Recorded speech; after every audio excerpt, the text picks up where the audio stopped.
Jackson. We back here. I know. It's like I just saw you because I did.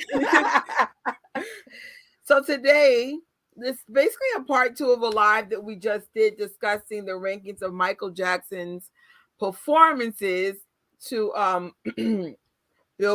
Billboard magazine. Cardboard. But Tori, have you ever seen the Super Bowl performance of Michael live? Yeah, I can't remember how many times I've seen it, but I know the last time I saw it was last year, I think, and really, really good. I love it. It's my favorite personally. So I haven't seen it, I think, in 20 years. I've seen snippets, of course, but I haven't seen it in 20 years. So it's like, for the first time, I'm going to see it all over again. So we don't know if this is going to get shut down or not. So if you guys all of a sudden don't see us, it is what it is. You know, let me pull this up just so let's be safe here. Okay. Gonna pull it up, and I have it on my phone just in case they try. All right. And I'll let you know. So we are going to share. Oops. Wrong thing. I'm trying to invite a guest. No. We are going to share a screen, and we are going to watch Michael Jackson's greatest Super Bowl performance of all time. Are we ready? I'm ready. All right. Okay, halftime is starting in 5, 4, 3, 2, 1. Track.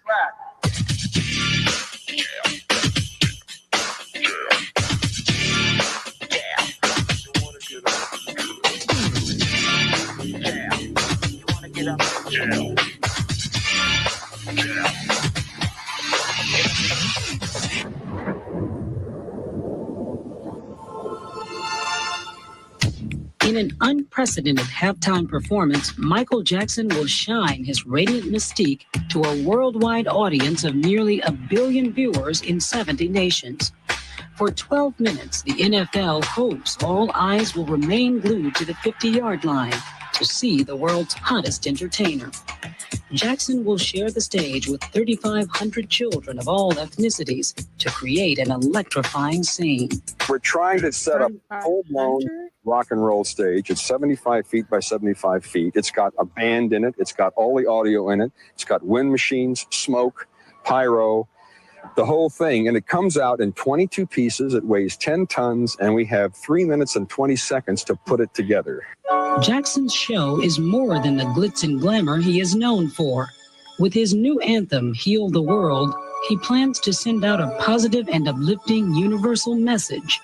It will promote his new foundation, set up to cure the ills of children in our own backyard, as well as in countries all around the world. We hope when it's over that people will feel something, that this message of we must join together to kind of confront the problems of the world, that we've made one little step forward in that direction. I think that's what his objective is. Jackson's project isn't the only one offering a helping hand to children. The National Football League and country singer Garth Brooks are building the Youth Education Town, a community center in riot-torn South Central Los Angeles. It will give neighborhood kids a place to go, to learn, or to just play games. Children are the common thread at this year's Super Bowl, and for a few minutes tonight, the world will share their hopes. Heal the world, make it a better place for you and for me and the entire human race. There are people dying. If you care enough for living, make a better place for you and for me.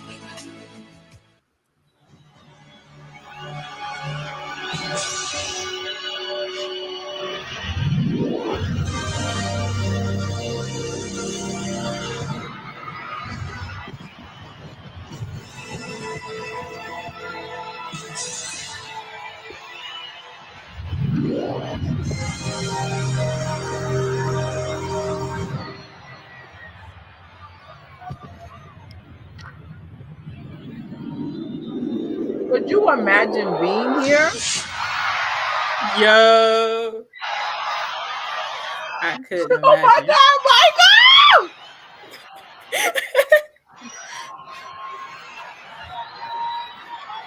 oh my gosh.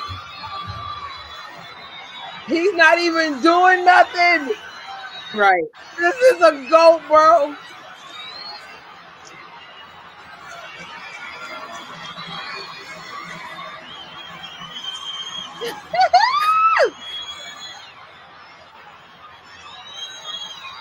Wow.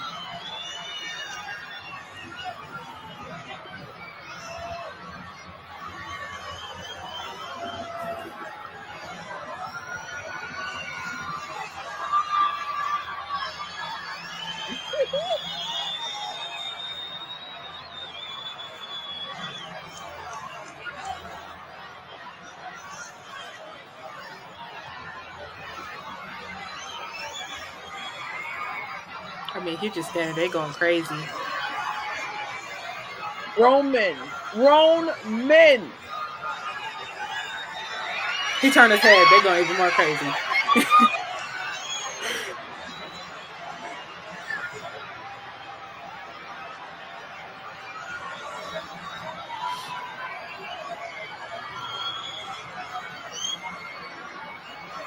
Yes.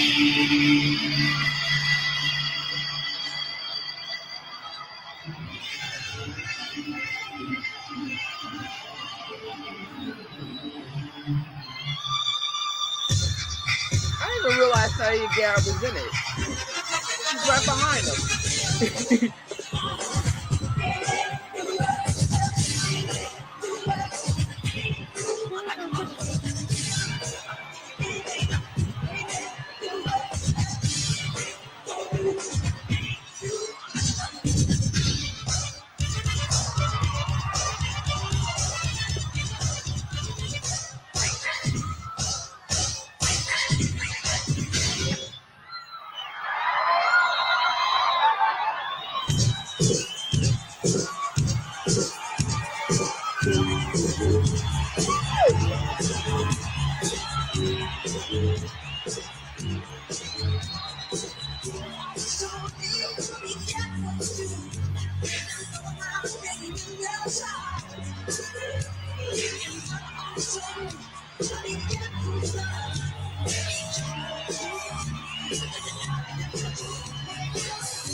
Yo!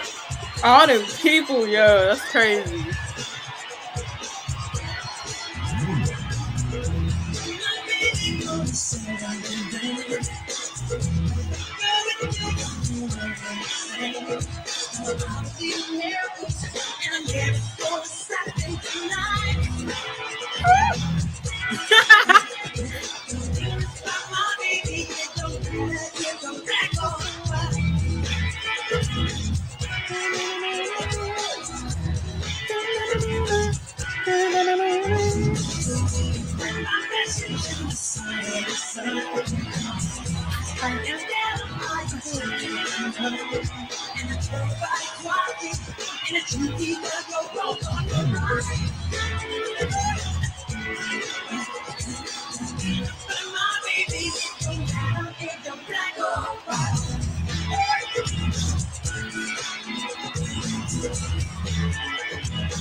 Right, that would have been me.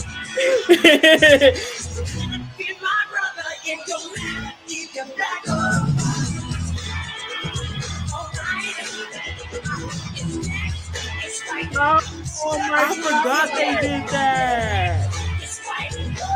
Oh my god! This is the first person to do something this big.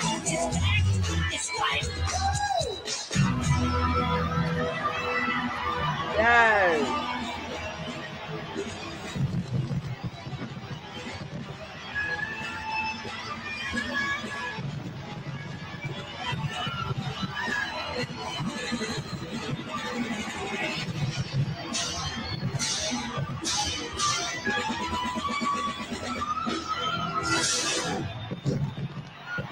I was expecting a big old bang. Right? They going crazy. Oh my god, I'd have been like, could you imagine me in the Superbowl and he's here? Yo, I would have lost my mind. I like the handshake.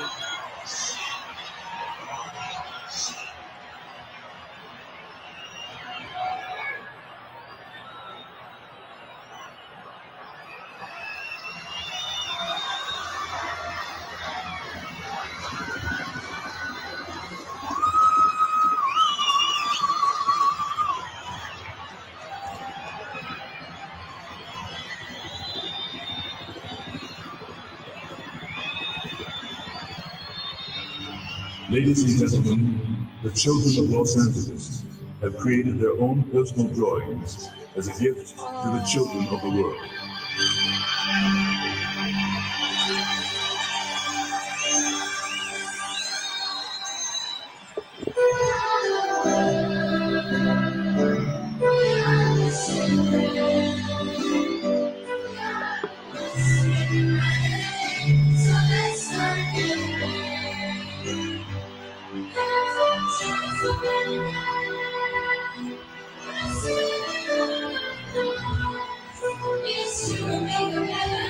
This is amazing. I never forgot this. Right.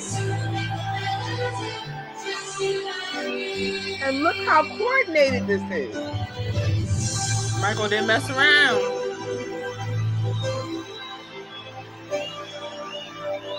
Wow.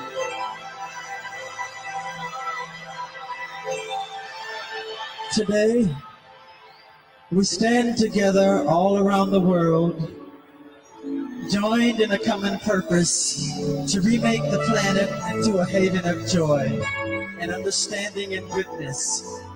No one should have to suffer, Yes. especially our children. This time, we must succeed. This is for the children of the world.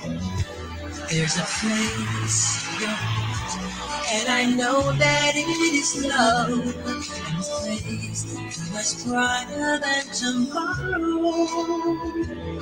If you try, you'll find there's no need to cry. In this place, girl, there's no burden or I don't feel like playing. Huh? I don't feel like playing. That's just what it does. Make a little space. Make a better Get your lighters out. Make it a better place for you and for me and the entire human race. There are people like if you care about the living, make a better place for you and for me. So high, and our spirits never die. Here you are, all my brothers. No fear, together we'll cry happy tears. So the nations turn their swords to plowshares. We can rid really get there. If you care enough to live in, leave a little space.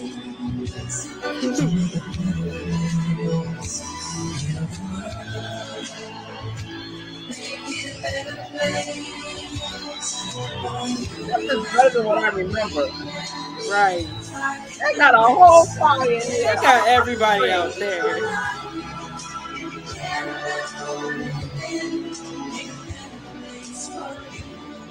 People from around the world.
Oh, this is way better than I remember.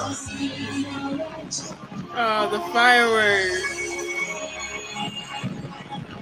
This is hard song.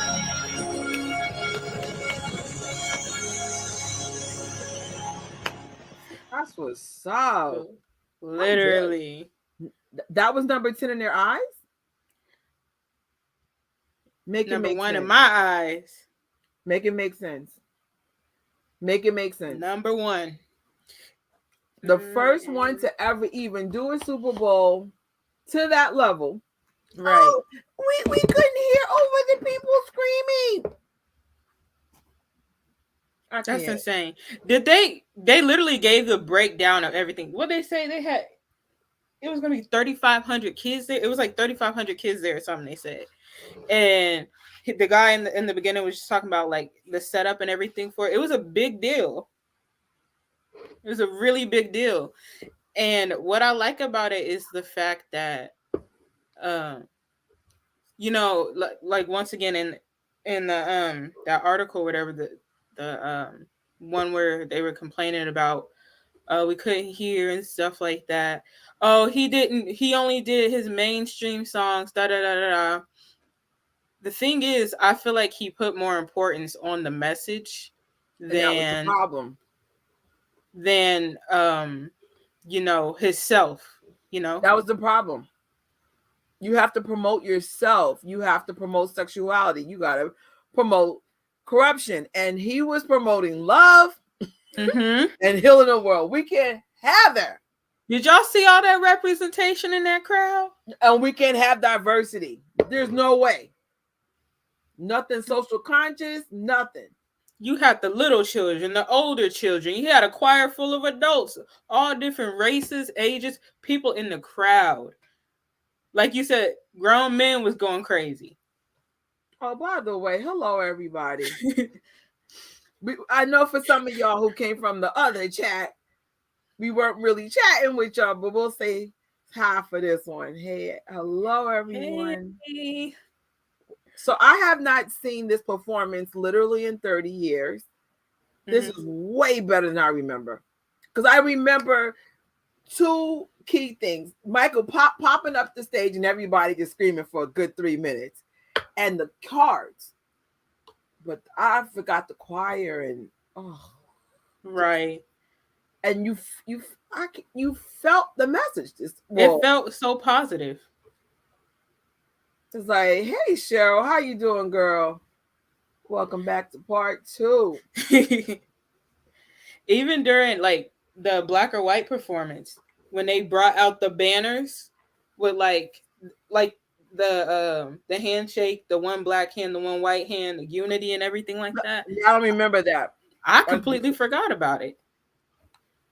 I was just like, you put this at number 10 on 2 separate lists, and then we're not going to spoil it, but if you guys did not see the part 1 to this video, please do.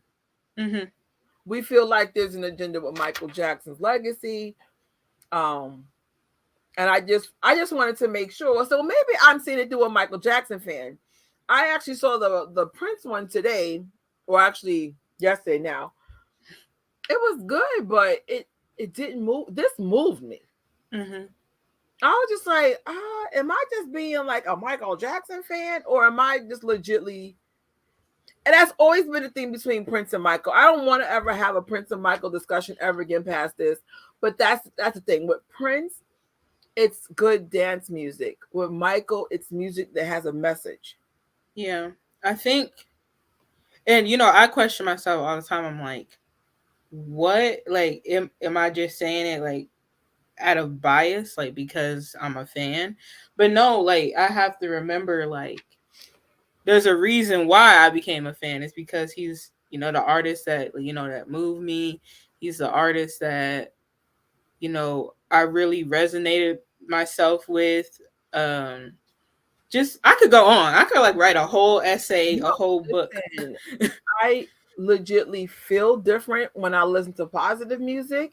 I don't even listen to negative music anymore. I feel like I listen to music that motivates me to be better. So right. I usually listen to either praise music or gospel music, like like that kind of music, or the Jackson music. And I don't play ratchet Jackson music either, because some of it got curses. I don't play it either. But I listen to stuff that makes me feel good, that makes me happy. This is he's not supposed to be popular. That's positive. I've noticed the stuff that they peddled up. It was mainly negative stuff. Right. And I was like, oh, if he had girls maybe half naked around him, maybe that would have got him to number 1. I don't know. Man, he didn't play their game. He didn't play into their agenda. He promoted what he thought was important. He promoted what other people weren't promoting, like the messages and stuff like that. And he was genuine about it. And that's just, it's really what bothers them, because he's at the top and they don't want that type of message out there on the top. Which is so sad. Like, I never talk about what I did before merchandising, but I used to, my friend, I was about to say something too much, but a friend of mine used to be in the industry, one still in it. And for the time that she was in it, I learned I never want to be in the industry ever. Same. It's just so much that was going on. And I was just like, oh, I'm sorry. He's not that. So he can't be here. Like, right. I'm not saying everyone's bad in the industry. That's not what I'm saying. But I saw enough for me not to want to be in it. Like, be good on that. Some Adul writes, the power that exudes from Michael Jackson is absolutely unmatched. Period. Absolutely. Like, what's up, BC Network? How you doing?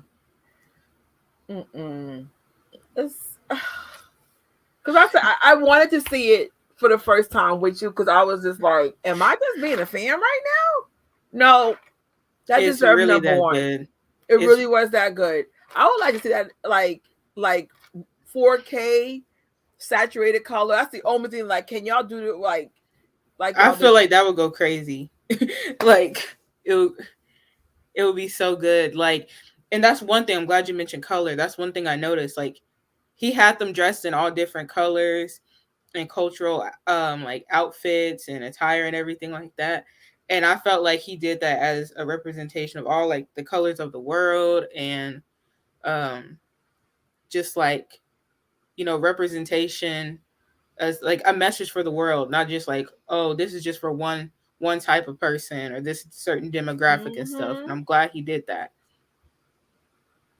This is well said. I also think that's so beautiful about our fandom / community is a lot of us look for mainly to listen to uplifting music for a good message. I noticed that about us too. not the really explicit sexual dark stuff today, and unfortunately, yeah, that's rare. Right. I agree. I noticed that a lot with MJ fans. We do listen to, we are a more positive type. Not saying that we're all the same, but the ones I'm around, I do see a commonality with us. And I'm not trying to put him on the, I'm not trying to put him on like the pedestal of like he's some sort of god or some sort of like entity or something like that. But one thing I noticed compared to like when I listen to other artists, not trying to knock down other artists or like I see other artists and stuff like that, like, it was just like this past week was just like blah for me. And then, I have moments or like days where I just like, we call it Michaeling or whatever, or like we just watch the Jackson stuff. Every time I just, I feel better. And I'm like, like I was just watching like his funniest moments yesterday, and I was watching like, different compilation videos of him. I'm just like, because if it's like I'm not feeding into all that negative stuff, and it's like something good, it's something real, it's something authentic. And same thing with Janet. Like I was watching, I watched like 2 of her tours yesterday with my friend, and like I was just like, I forgot all my worries. I forgot all my worries. It's just, that's just what they do. Man, I was like, let me just watch it. Mm-hmm. And after seeing that, I'm sorry, Michael deserves to be number 1. I don't understand how he got to be number 10. Right. Twice, 2 separate lists. Spoiler alert if you didn't see part 1. But I'm like, unlike Rolling Stones, where I was like, oh, you don't have to be, that one I think deserves number 1. Because I'm like, I do remember at least seeing half of those 30 performances. And the only one I seem to remember is the one with Beyonce, Coldplay, and Michael Jackson. That's all I remember. Like on my own, like, oh yeah, I remember that. Yeah. Oh, and the one with, what's the one with Missy Elliott? Missy Elliott was with who? Katy Perry. Yeah, that was a good one too. I think I remember the Bruno Mars one. I do remember the Beyonce one. I am trying to think. I'm like blank right now. I'm drawing blanks. But yeah, and I know, I feel like once, a company or some sort of organization betrays a Jackson, or a person betrays a Jackson, we don't go back. But if I'm so mad that they villainized Janet after the whole situation. Yeah. Because it would have been nice to see her have her own Super Bowl show. I'm not sure if she said no, or because remember, I think Justin asked her to do I don't know. Maybe in the future she'll do it. Maybe. I hope they treat her better if, she decides to, because I can't remember either. I feel like I would need to like rewatch her documentary or something to figure out. Well, she probably feels a certain kind of way, as she should. But it would be nice for her to get a redemption, because I'm just like, all I do remember was the controversy behind that whole thing. That's all I remember, and I'm like, that's a shame, because I remember initially like being excited she did it, but then I remember they were like, oh yeah, she showed her nipple, and I'm like, I didn't see a nipple. When I saw how much they were reaching on that, like how they were reaching on, we couldn't hear past the music, and it was the daytime. I'm like, y'all reaching. Exactly. Like, and to the point where they banned her from the Grammys that year. What? And Janet being so nice, she told, she didn't want Justin to take any heat for it.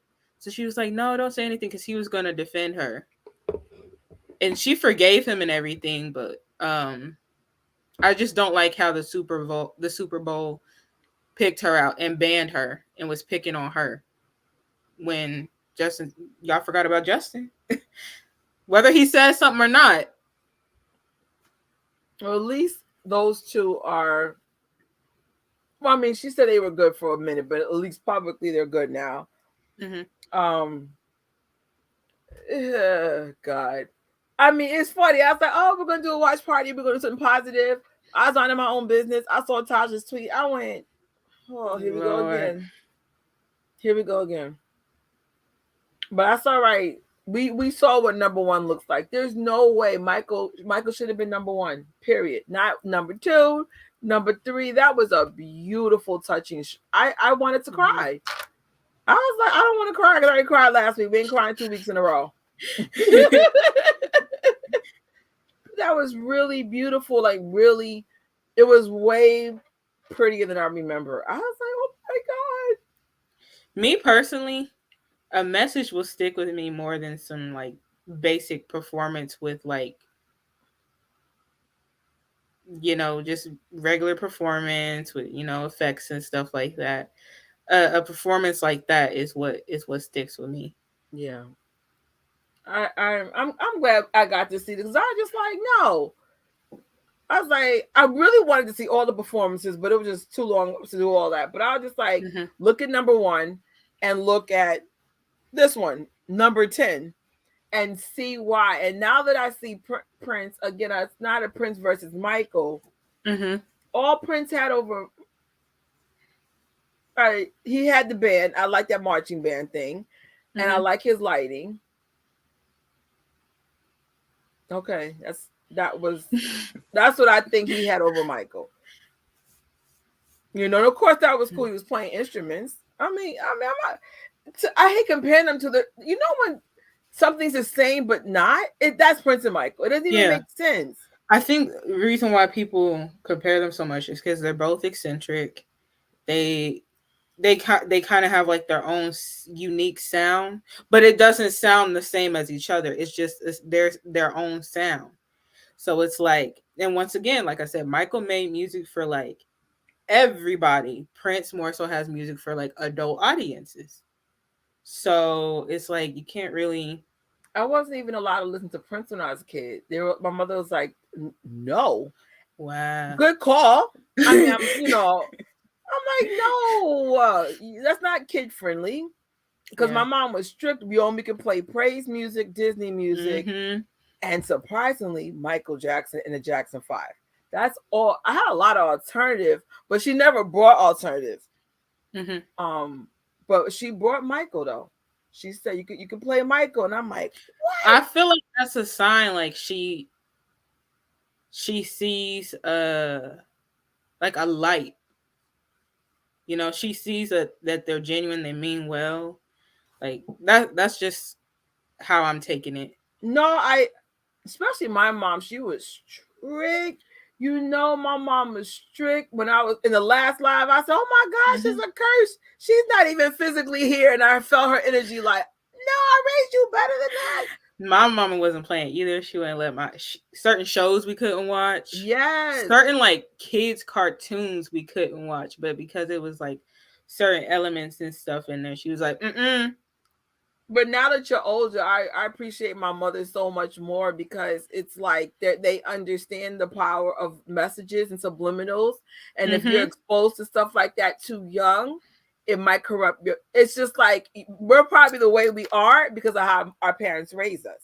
Right. And I'm like, I'm not saying, oh, we had a better childhood. It's just like when someone's a kid, you should have them more into a certain kind of energy. Let them become who they are on their own. Don't have sexual messages when they're children. Like, no, let them be a kid. Let them have positive images and music. And I'm like, oh my gosh. I'm like, at first I thought my mother was doing too much. But then when I looked at cartoons that she wouldn't let me see, I'm like, oh, I can now understand why I couldn't see this. But you don't get it when you're younger. But like, no, when you I get just older, thought my mother was just evil and she was just strict for no logical reason.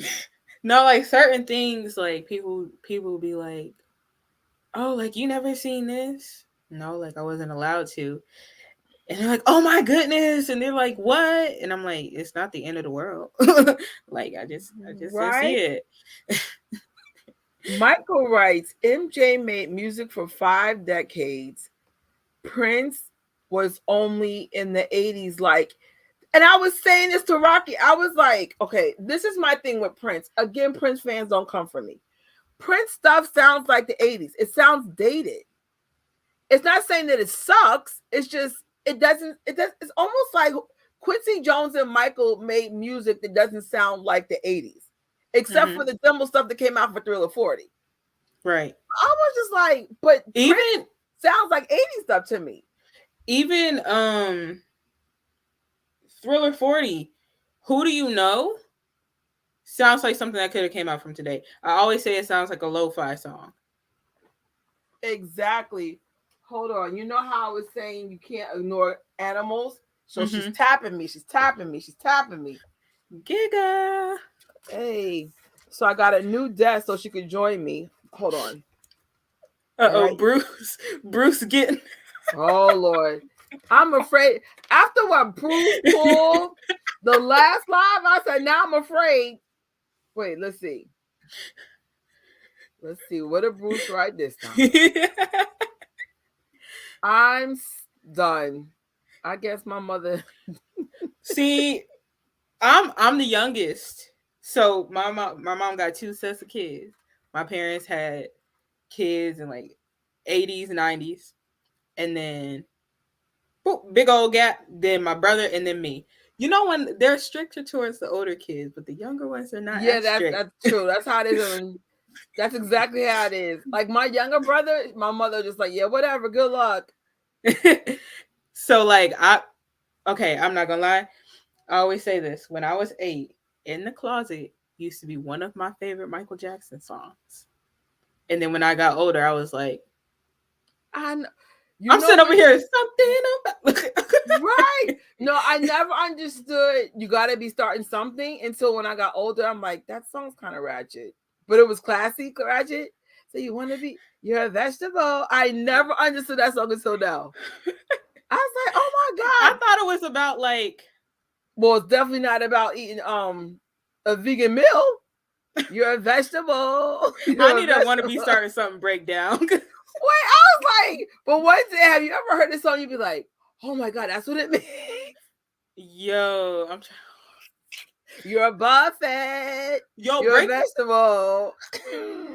Break of Dawn was another one that I used to watch this one fan made video all the time. I'm like, yes, like me and my brother love that song. And then you listen to it again, and it's like, my mom would be at work. We on the computer.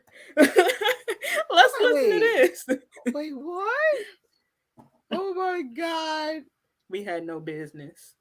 I mean, I do like Prince's music. So one time we went to a Prince versus Michael party. True story. Oh. Like after they did Michael first, then Prince. Then they did Michael. And when they did Prince again, I left. I couldn't do it no more. I couldn't do it. So Prince fans are really sexual. And I said, if one person try to rub on me, I'm going to punch him in the face. Michael fans don't do that. Right. Only time I dance close to somebody, because, I was on a Havenhurst high. I saw it. Okay, Havenhurst was the first time I ever did something like that. But did you see them guys? They were cute. I can't remember the guys weren't cute. But I was with Hollywood kind of cute, and I was like, wait a minute, what? I was like, Trish. Oh my Lord. When I played back the footage, I said, my mama gonna kill me for this.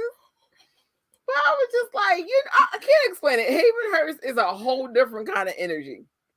Oh, I prayed about it when I saw the footage, and I was just like, don't do that again. Well, I'm like, out of all the times I've been at MJ parties, that's the first time I've ever done that. Like, so we took like 13 years. And in my defense, them dudes are just saying. New York guys are cute, but Cali got a whole different level of cute. Lord, don't let me cut a fool when I get out there. Me and Rocky were talking about Thriller Night earlier this week. My goal is to enjoy the house. Like, I never get to go in the house. And I would just say that's it. Just mainly go in the house. It's a beautiful. It's the prettiest property I've ever seen in my life. It looks fake though. It looks like a dollhouse. It doesn't even look real. It's just real. I can't even put it in words. It's just like, is this real? But it's beautiful.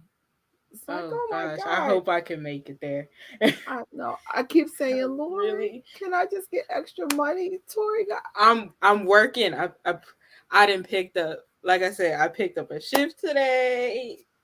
You know, we gonna do it. We gonna do this. I gotta research hotels. I'm sorry if we're getting off topic, but you know, it's on topic or off topic, but still, Michael, I gotta figure out hotels because we don't know which girls are going or not going this year. Mm-hmm. So then it's like, if it's not all of us going, then there's no need to get a big hotel. Just get your own room. I'm still leaning like either my own room or just one other person. I remember being sleepy because I just didn't get enough sleep last time. And I'm like, I can't have that like 2 trips in a row. Yeah. So I worry that I won't sleep when it comes to these events because of the excitement. Because I didn't last time. Like I was up at 6 a.m. by choice. You went to Vegas? Yeah, well, technically Vegas is 2 hours behind, so technically that would have been 8 a.m. But I don't even get up at 8 a.m. here. So I was like, why am I up? And I wasn't tired. Like I wasn't eating. I was just so excited. I wasn't getting enough to drink.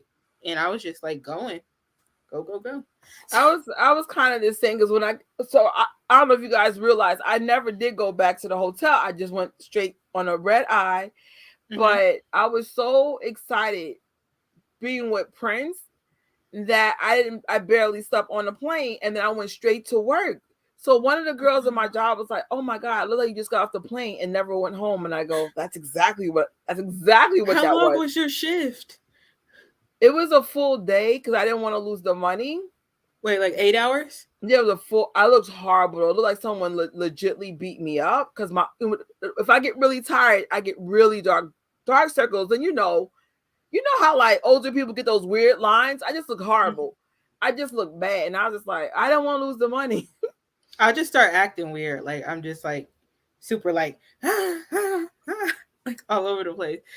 But wow. But you know when you're happy, it's not a bad tired. It was just like, oh my God, I was just with, and I was really excited meeting you because it was so funny. You go, hey guys, I said, hey Invincible, and then you were like, it's funny. You jumped like, what? So I just had a good time because I remember I kept doing something weird. I kept taping you and I go, Invincible Jackson. I was being really creepy. I'm very socially awkward. It's like, no, you're really approachable. But really, like I feel comfortable. Like I kept going up to you. Like we've been homies for like all our life. Right. And it's so funny. I'm not really like that, but you and Scarlett had a really good vibe. Because like usually I'm not that friendly, but it was just maybe because you're on YouTube, that helps a lot. Mm-hmm. And then Scarlett, she just has a really, really, really friendly, pretty face. So like I've known her my whole life. I was like, right, hey, like the minute she smiled, I was like, I don't know why I feel like I know you. Look, I know you. That's weird because it felt like I knew her too, and like literally, I kept running into her on acts. Like we will be in the same spot, but like we really weren't like close yet. And then watching my vlog. We kept like crossing paths, and then your vlog, I kept seeing us together, and I was like, "This is crazy." Well, I know her from my vegan channel, like in terms of like conversations. Like I didn't know her face, and then it's rare I'm that friendly. That I can tell you, because when we did the Wiz thing that just passed, I barely spoke to anybody because I was really. Sometimes my job made me want to just hurt people. I was so irritated. And then y'all didn't see this because some of the first got lost. The walk was long and I really can't walk in real life. So that was so hard for me to do. So Mike, I was just tired. So I was just like, bruh. Like, so then I was just like, okay, I'm done. So like I said, in New York is so different from when I go to outside of New York. So usually in New York, nobody bothers me. I was like, good. Pew! I just ran out. I recognized one person. I said hello, and I just left. I was like, we ain't socializing today. Like, see, my issue is that when it comes to like fans and stuff, I get super like bold. Like I just walk up to them. Like at first I was kind of nervous, but like once I saw how nice people were, I'm just walking up to them. Hi, like, oh hey, I like this. Oh, I like your shirt, and just talking and stuff like that. And I feel like that's something. And I don't do that like in my regular life. Like even at church, like I know the people. I'm just like, yeah, I know. I wish I was a little bit. It's so crazy. I wish I was a little bit more friendly at church, but I'm just not. Like there's certain people in church I love, and other people, like I'm real, but I have a really protective energy about me. It's just from me being New York, like New Yorkers, you can't trust them. I'm not saying they're horrible people, but it's just so hard to figure out if people have a good intention. So then you find yourself not trusting anybody. And it's sad to live like that, but I had enough stories, even recent ones, and I just be like, oh my God, this city is so problematic. That in Vegas, you have a lot of scammers. There's so many scammers in here. So you just like, you don't even want nobody in your apartment. Like you said, there's a lot of scammers in New York. A lot. A lot. It's weird because when I went to Vegas, it felt like a dream because I was like, everything just went right. It just felt positive being there. I don't know why, and I know they call it because we were with ourselves. That makes sense. Real Vegas is way worse than New York. Because no, like I'm just talking about like in like overall and in general, like outside, like even when I went to like certain restaurants and stuff, you got people lucky. were just so nice. My first time in Vegas, I was like maybe a little older than you, and this is some guy trying to pick me up as a prostitute. He thought I was a prostitute because like an idiot, I didn't know it was legal out there. So I was flirting with him, especially when I was younger. I was very flirty. So he was like, "What are you doing?" Because my teacher goes, "Ask me what I'm doing." So I said, "I'm with the hottest guy in Vegas." So the next thing you know, he started grabbing my arm. He goes, "Hey, you want to come up to my room? I'll make it worth your while." So thank God I was with my friends and my teacher because I was in college back then. I was like, what is going on right now? What is going on? So then my professor was like, don't flirt with anybody. Prostitution's legal out here. I was like, and then one time, I think not this one, but the one before, somebody was giving Honey a hard time. I think Honey had to call security because we always go to Vegas together as a group, but Honey separated for whatever reason, and then it went so left for her. And then one time we went to Vegas, me and Shelly came in late, and a guy was just in our hallway, just in the hallway. And I bet you was waiting for drunk women. Vegas is very dangerous. Statistically, like if I say if it's worse than New York, I'm saying it like we're fans and it's great that we do these things, but be aware there's two cities you got to be careful: New York and Vegas. It looks pretty and it's fun, but oh my! Like after the eyes, the vlog. If I put what I went through, a lady, true story, she almost got robbed. And what happened, me and the girl, just me and one girl in the train. So I'm on my phone and this guy comes out of nowhere and he's looking at the girl. And I'm like, why is he looking at her like that? So I was like, oh my gosh, she fell asleep. And her phone was in her hand open. So then I said, Leah, wake up. Your stop is coming up. I don't know that girl's name. I just knew her phone was in danger. Yeah. So then I was like, dude, get out of my face. Like, I was like, but it was just like, bro, and it happened like this. And that's crazy. That's like, yeah, I don't catch in New York the way it really happened. Like, no, that's why I said if I go to New York, I need to have connections with a native. I need y'all. I don't know who it is. It not necessarily you. Like I used to have a friend that was from New York, and I'm like, girl, if I go up there, you got to tell me you got to be there with me because I'm not about to do this by myself. It's not as bad as, it's so weird. Like Vegas and New York it's a different kind of danger. Mm-hmm. It's like New York is more likely to happen unexpectedly, which makes it harder. Mm-hmm. Vegas, it's almost like my stupid behind. Don't flirt with people. Like, don't do stuff like that. Don't go to your room by yourself. You know what I'm saying? I don't know. Like, New York, it's just more like we were minding our business on the train, and here comes this boo-boo out of nowhere. You know what I'm saying? Yeah. I was like, what are you doing, bro? And then, like, in the vegan spot, again, y'all didn't see it. There were rats everywhere. So I was freaking out. I was like, why there's so many rats in Harlem, bro? So I was like acting a fool. And then this one lady, she's like, you all right? No, man, y'all got rats everywhere. So then there was a guy, he came out of nowhere and it was secluded. So now I'm freaking out. And then you saw the footage. I didn't get no chicken, bro. I didn't get no vegan chicken. So could you imagine? You're in the dark. You should never be in the dark. But here I am trying to get food like a typical fatty. And I'm just like, damn. And then, at least it was good vibes. Everybody was dancing. I was just like, man, where's the chicken? It looked fun in there. And then you said, no, I've never seen it like that.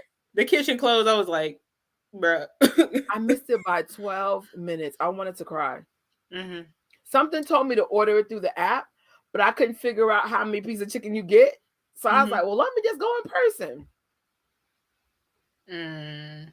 That's all right. I think that was God's way of saying you don't need that vegan chicken. Stick to your vegetables and your vegan soup. Because I'm supposed to be detoxing anyway. But I say all that, you guys see the fun stuff. But honestly, that was probably the scariest night I had in New York in a long time because of what happened on the train. And then we were on the D train. So the way the D set up, if something happens to you, you're trapped. You can't go in between cars. So I was just like, bro. So thank God I scared him. Because I was like, what is this dude doing? And I made it seem like we were together. I was like, Leah, wake up. Did she wake up? Yeah, of course she did. Okay. She realized the problem. Yeah. Women, that's one thing I like about women in New York. We do stick together. We know what's up. It's like, oh, hell no. It's better two girls fighting than one. So it was good, but if I showed you the whole night, I'd have been like, and there's the rats,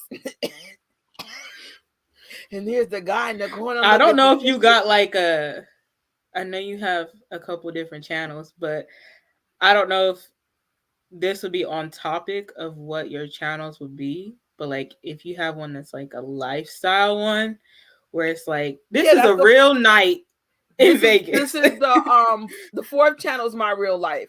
The only reason why I didn't start it yet is because I wasn't sure what I wanted to disclose, but I spoke to the family. Some things are off topic. Well, actually I can't talk about what I can't talk about. But basically y'all won't see my family for privacy reasons. They don't like any of this. They just want to be left alone. And my relationship is off limits. Religion's off limits. I'm very proud of what I believe in, but we're not here to fight over, well, I'm an atheist and I'm Catholic. We don't care. Like, that's what the channel's about. Like, but certain things my family was like, no, and no. Like, so certain parts of the house can't be shown. Not that it's like some of it like is cluttered or overly cluttered. They were like, nah, you're sharing too much. So like, we discussed certain things and we're good. So, it's a lot. Cause it's like, there's parts of me that checked out. And I was like, I just wanted to show like my real life. And then it's just like, just trying to find the balance of oversharing, I guess. Yeah. But I feel like my issue with social media is we only show the good stuff. We don't show the bad. And then people are like trying to like live other people's lives, not knowing there's two sides to everything. I know my life, it's more good than bad, but the bad is bad, and it's just like, child, I do what I do because I'm grateful that God gave me the strength and the money to do what I'm doing. I'm like, no, I'm not rich. I'm poor as hell, but I'm happy. Like, that's all that matters. Yeah. I'm like, But everyone's like, "Oh, you have money." No, I have debt. Like people automatically assume like if you make videos, you have money. Like they're like, oh, like it's, like me for example. I don't even have like I tell you this all the time. I don't even have a proper setup. I got a lamp sitting on a backpack. But it looks good though. I got a lamp sitting on a backpack. But you were smart enough to make it look good. Yeah. So it's just like, yeah, it's not all like rainbows and sunshine. Thanks, Bruce. Bruce said, "Could you please hit the like button?" Well, let me make sure I did. Because I'll be trying, as soon as I see the announcement, I'll be like, oh, let me like it. Yo, Bruce had me on the floor. Vegan chicken. All right, so here's the thing about the place that I almost got robbed getting to. Apparently, Vegan Hood has the best, or not the best vegan chicken, but one of the best vegan chickens in New York.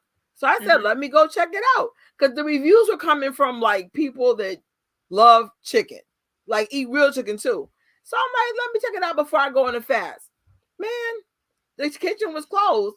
And so then last night I was going to go, but then I would have missed the deadline for the vlog because I knew I had the lives coming. So I was just like, nah, you don't need the chicken. Just eat your soup. Like, I'm not supposed to be eating food like that anyway. I'm legitimately sick. So I was just like, I feel like that was God's way of saying you don't need that. So hopefully eventually you'll be able to get it. Maybe when I'm healthier, maybe if we do like an outing, because in New York, we do Harlem a lot. Because, the Apollo's not too, I'm not saying it's not too far from there, but if you go by bus, it's not that far. Maybe, who knows? I'm the only vegan that I know of. And I know Scarlett is plant-based. So it's just me and Scarlett. Because plant-based and vegan's different. Like plant-based means the majority of your diet is vegan, but if something's not vegan, you'll still eat it. That's what I should have did, but it was like, I'm making this harder than it gotta be. But I legitimately don't like dairy. Dairy makes me really sick. I see my job got me spoiled because we got all these different types of milks. And I'm like, 2%.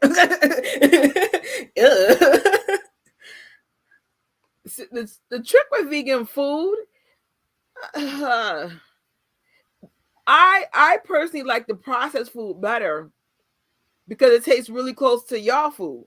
But then the processed food's making me sick. Yeah. Now the healthy stuff is good too, but then when you see the prices on it, like I went to get a salad today. Yeah. Oh my God, $15. Now, if I went to Burger King, I could have got the vegan Whopper fries and a juice for $10.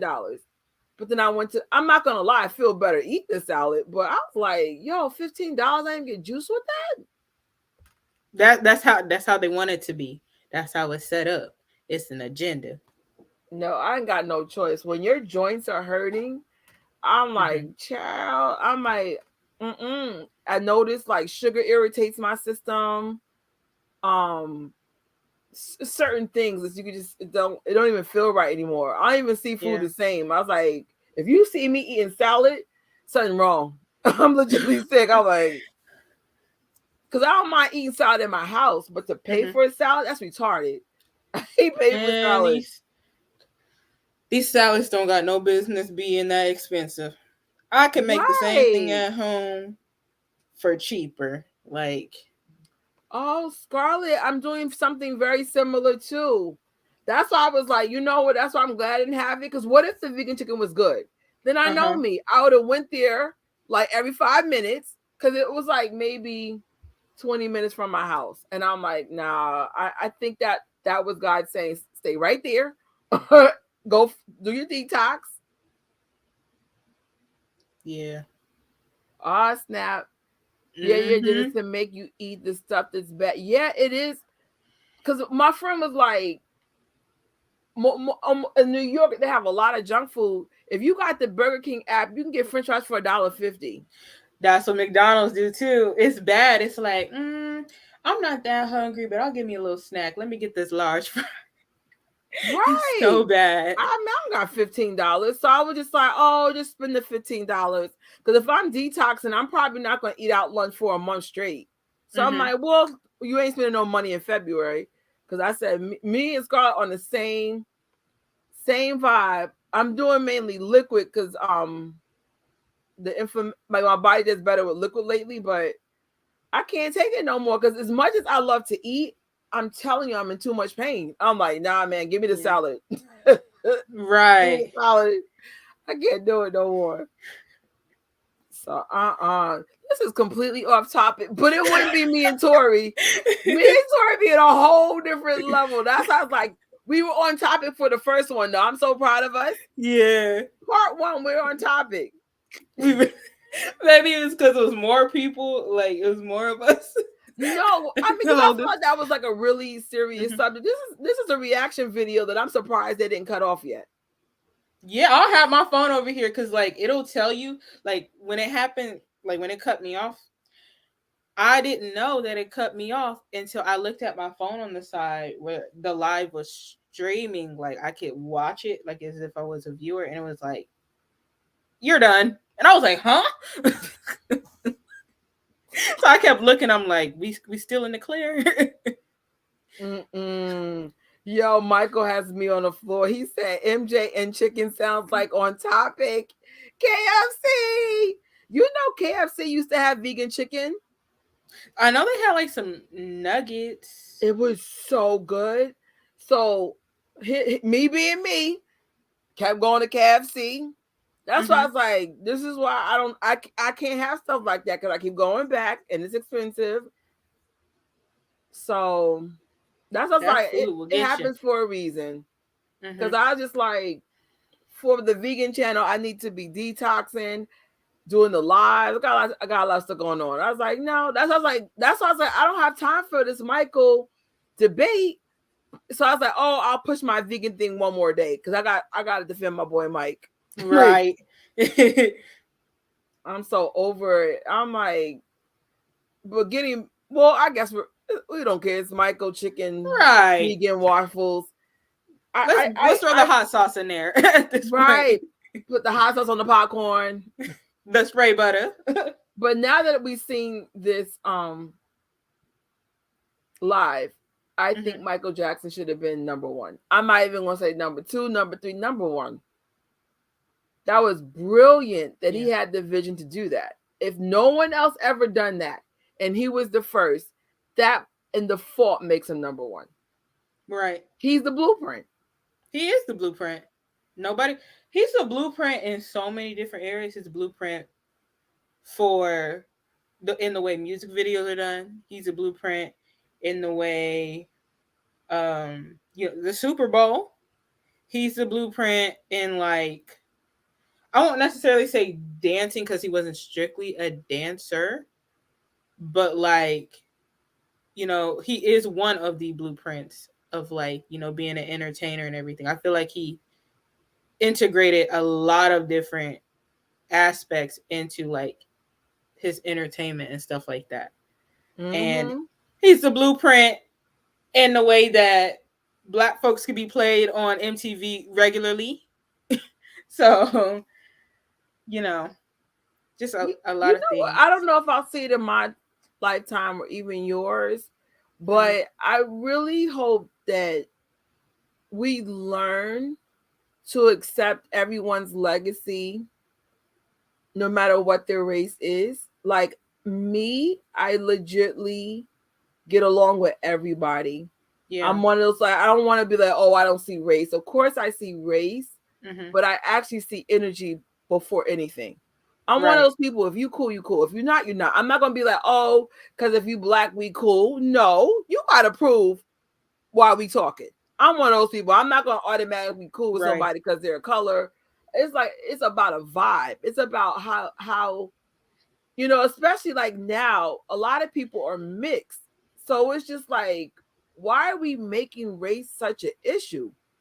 That's why I'm very sensitive about it. Because I'd be like, a lot of my friends are white. A lot of my friends, some of my family's even white now. So it's just like, I just wish people just respect an American story for being an American story instead of a Black American story or a Spanish. Like even, you know what I'm saying? Like you can just tell race is part of the reason for Michael having all his problems. And it's Right. an American story. Period. Right. Like I feel never like say, oh, it's a black family. I say that's an American family. Have you noticed? I always say they're an American family. I never say they're black. Mhm. It's an I feel American like story. me personally, I feel like it's like you said, it's not like a, oh, I don't see color thing. I feel like it is important to note that, you know, what they did for not even just black people, but, you know, let's say maybe like people of, you know, different races or people who weren't seen in the media as much as like, you know, white people or like white male artists. They really did a lot, and like they made it known like anybody could do this. Anybody can make this happen. Like it's not just, oh, this one type of person can make it because that's what they want. Right. Anybody could do it. That's what I love about Janet's that family. documentary, which actually came out yesterday and today. Thanks for posting that post yesterday. But I didn't even realize what kind of racial barriers the Jacksons broke until I saw her documentary. Because everything's normal now because of people like them. Yeah. But it's just like, I do look forward to the day where I could look at your life, or someone could look at your life, Tori, and say, what a beautiful American story, instead of saying a beautiful black story. I think that's the number one problem. It is still race divided in this country, instead of just saying, oh, that's an American. That's it. I mean, yes, sometimes color is relevant if you're trying to like point to someone, be like, hey, that's the black person, or if you're trying to describe somebody, right? Yeah, it's like I'm like, I don't know. It's just, and unfortunately, like, and you know, of course, mentioning, you know, race and ethnicity when you're talking about something cultural, like, oh yeah, this particular culture does this, like that's really cool, like, you know, but I feel like the beginning of the human race wasn't supposed to be all like, oh, they can't do this because they're that, or, you know, oh, like so divided. I feel like, you know, us as flawed humans, you know, like to divide people and stuff like that. But like I said, the Jacksons, they'll all say it. They use the music to bring everybody together. Right. Yeah. I'm like, everybody. I think that's what I love about the fandom is like when we go to outings, you literally see, like in that Super Bowl performance, all these races coming together, just vibing, just chilling, relaxing. It's just like, you don't see that in real life, but you should see that in real life. Like, and I mean, you were there in Vegas, like every race and age was in there. Yes, like, it's like, I feel like I'm not gonna say we're the only one. I feel like we're one of the fan bases or communities where like a 20-year-old could be homies with, I don't know, 35-year-old, 40-year-old. I'm in my 40s versus your 20s. That's not normal, but the vibe is good, so we're good. Yeah. I'm not gonna be like, oh no, you cool, you cool. That's what I'm saying. I'm an energy person, not a like, oh. I can't explain it, but it's rare. Vegas was probably one of my favorite things I've done in a long time, because I'm like, I'm usually not that friendly, but I was just like, I felt comfortable, I felt safe, so I was just like, okay, that's rare, but I don't know, because I'm like, I think because Michael's seen the way he's seen, like, let's say if they took Michael at face value, like, here's this American family from Gary, Indiana. Look what they achieved. That's it. But they always have weird going on. It always has to, you know, tear him down, like, you know, with his race, the lies and allegations, because he decided he wanted to dress a certain way, or because of the way he talked. It's like, why does that matter? He has good intentions. He's a good person. You know, obviously not perfect. Nobody's perfect, but like, it just, I don't know. It just don't make sense to me. Someone thought you were in your 30s. I wish, child. She don't age. I'm getting old. You'll know by my walk though. You'll be like, oh hell yeah, she old. Hey, that don't mean nothing. No, you know. Thank you guys though. Shout out to coconut oil. I put coconut oil on my skin all the time. I don't know. Like, I just wish people would look at their story like you look at Elvis's story, like you look at the Beatles story. Give the same exact respect. That's all. Right. These are very I love Elvis, by the way. I really, when I was little, my babysitter used to make me watch Elvis movies. That's all I used to watch was Elvis movies. And I'm like, I didn't say, oh, look at that white man. I just be like, look at that man that can dance. That's it. Mm-hmm. Like that's how you see things for what it really is. Look at that man who could dance. There's no, and he's fine. Shout out to Elvis. Like, rest in peace, Elvis. But I don't know. It's just one of those things. Like, we know what this is about, but I don't understand it. I'll never understand it. As long as I've been on this earth, I will never understand the division.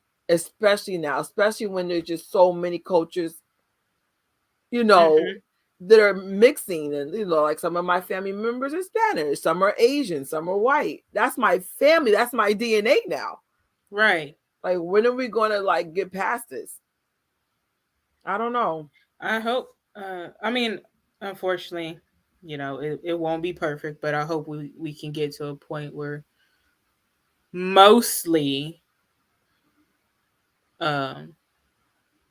it's that way, because that's how I feel it should be. Like, I feel like you shouldn't, even with age, even if you're, let's say you're a boss and, you know, you have people working under you, I feel like you shouldn't be like, oh, I can talk to you this way and do this kind of stuff because, you know, you're beneath me, you're my subordinate, da da da da da. That's not how it should be. Even with like parents and stuff. You know, a lot of parents get away with talking to their kids any kind of way, like, sit your bleep down, da da da da da. But your kid breathes the wrong way and it's, oh, you got an attitude. Like, I don't like that. Like, you know, keep respect on both ends. Now, of course, like, if you're somebody's boss, you will have to have like some authority over them, but be respectful. Yeah.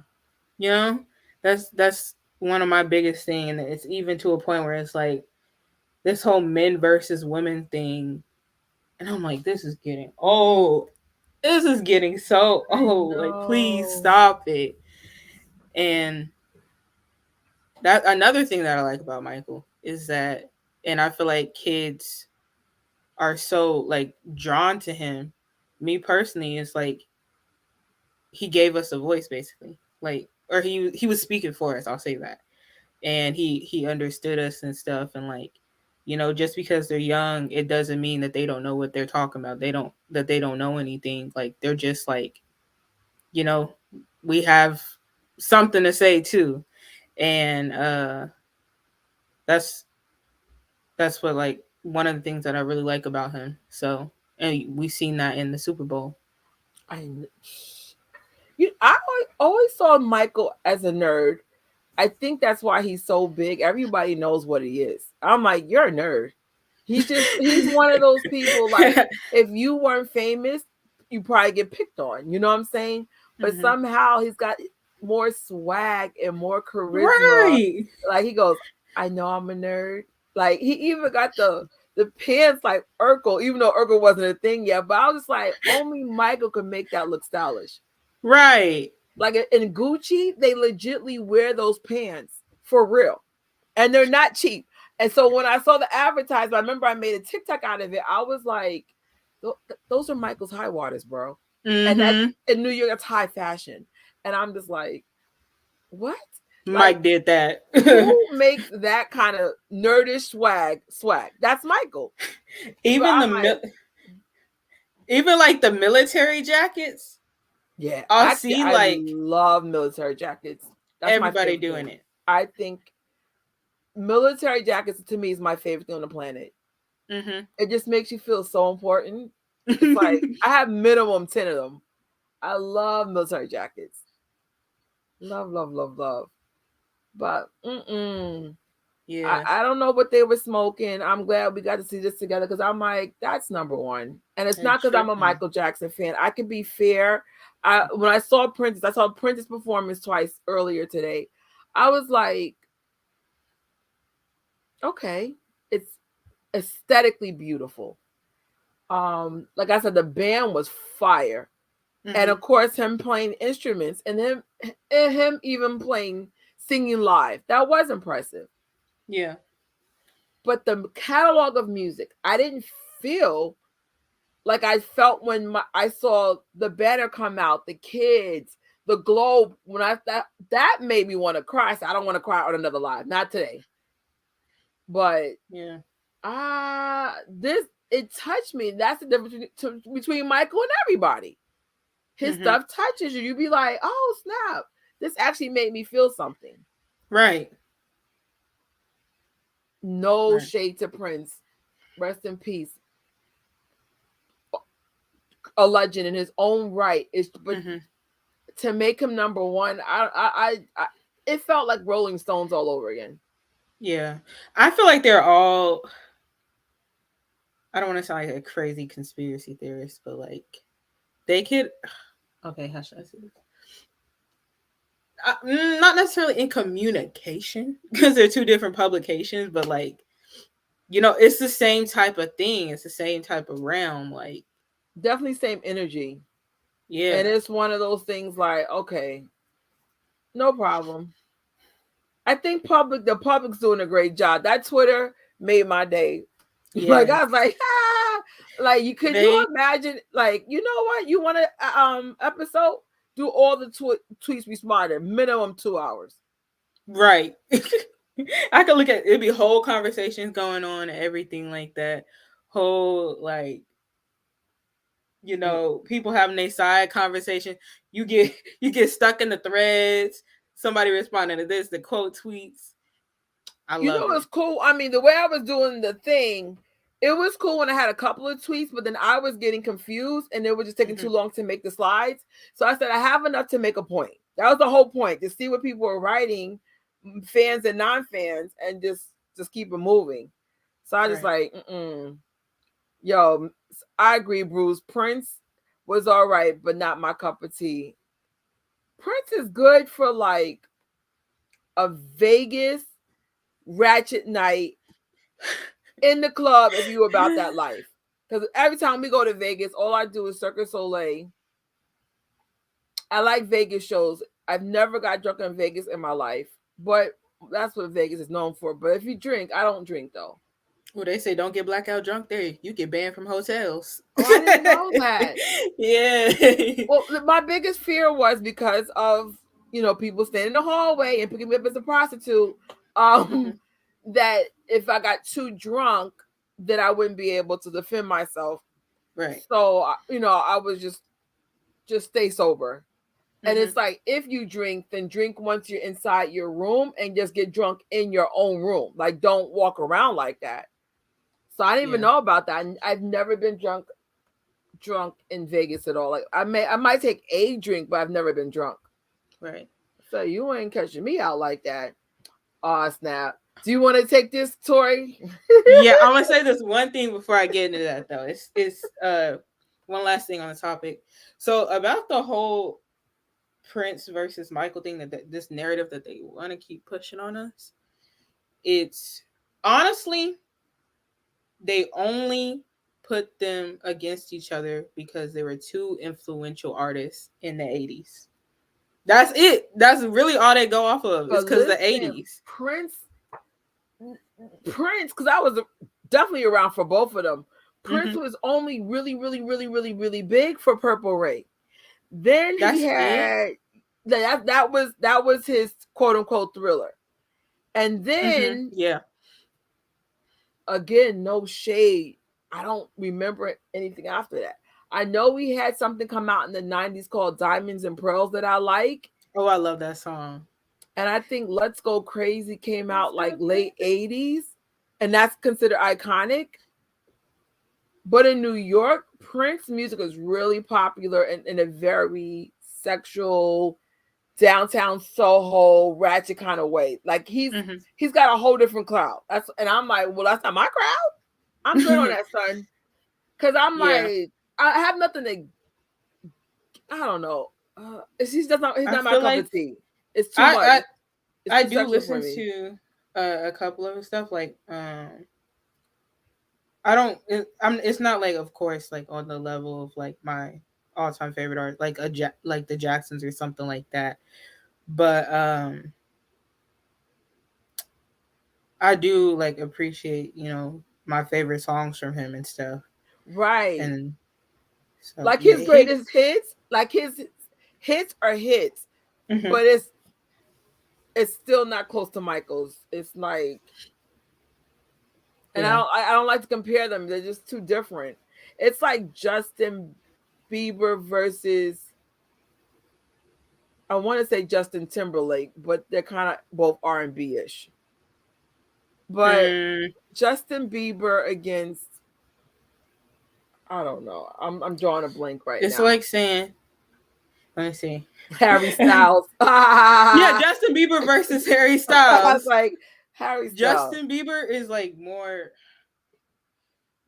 Harry Styles is more eccentric. Justin Bieber is more like R&B, pop-ish. Now he's dipping into R&B, like different aesthetics and stuff like that. But like Prince, for me, if we were doing like something really wild in Vegas, but then again, I guess I don't really do Vegas for like that, but I do Vegas more for MJ stuff. I don't know. It's a different cup of tea. It's like, okay, like, but y'all made him number one. Okay, Prince. Shade. So Prince was like Chris Rock. Michael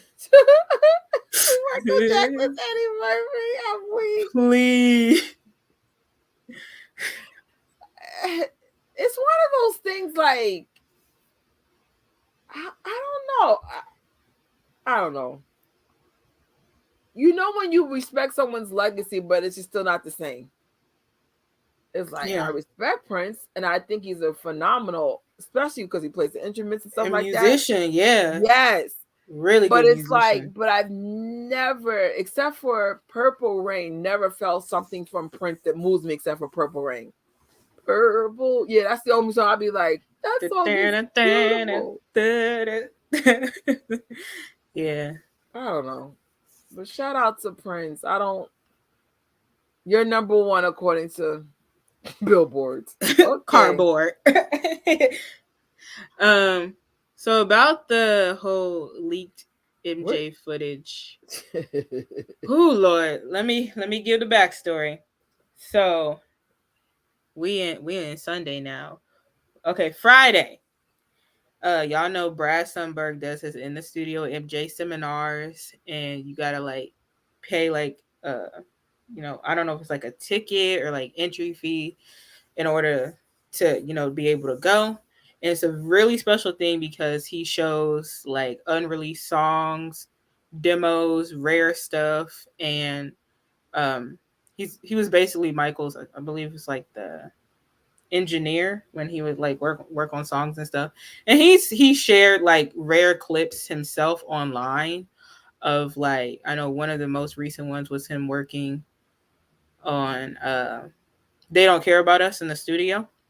And that was really, really cool to see. And then he talks about working with Michael, sharing memories. He gives breakdowns of like, the song creation process and stuff like that. Really, really nice guy. And he goes out of his way to do this stuff for us. And he was doing a seminar in Brussels. And during one of the he's not Brad Buxer, that's all I know. Folks get him confused. Yeah, Brad Sundberg. He, I guess, took a break. And somebody, I think they said they got the guy. Somebody during that break managed to get his computer and his whole hard drive with all this rare stuff, all this unreleased music, all this unreleased footage, made it out of a window, and leaked it all.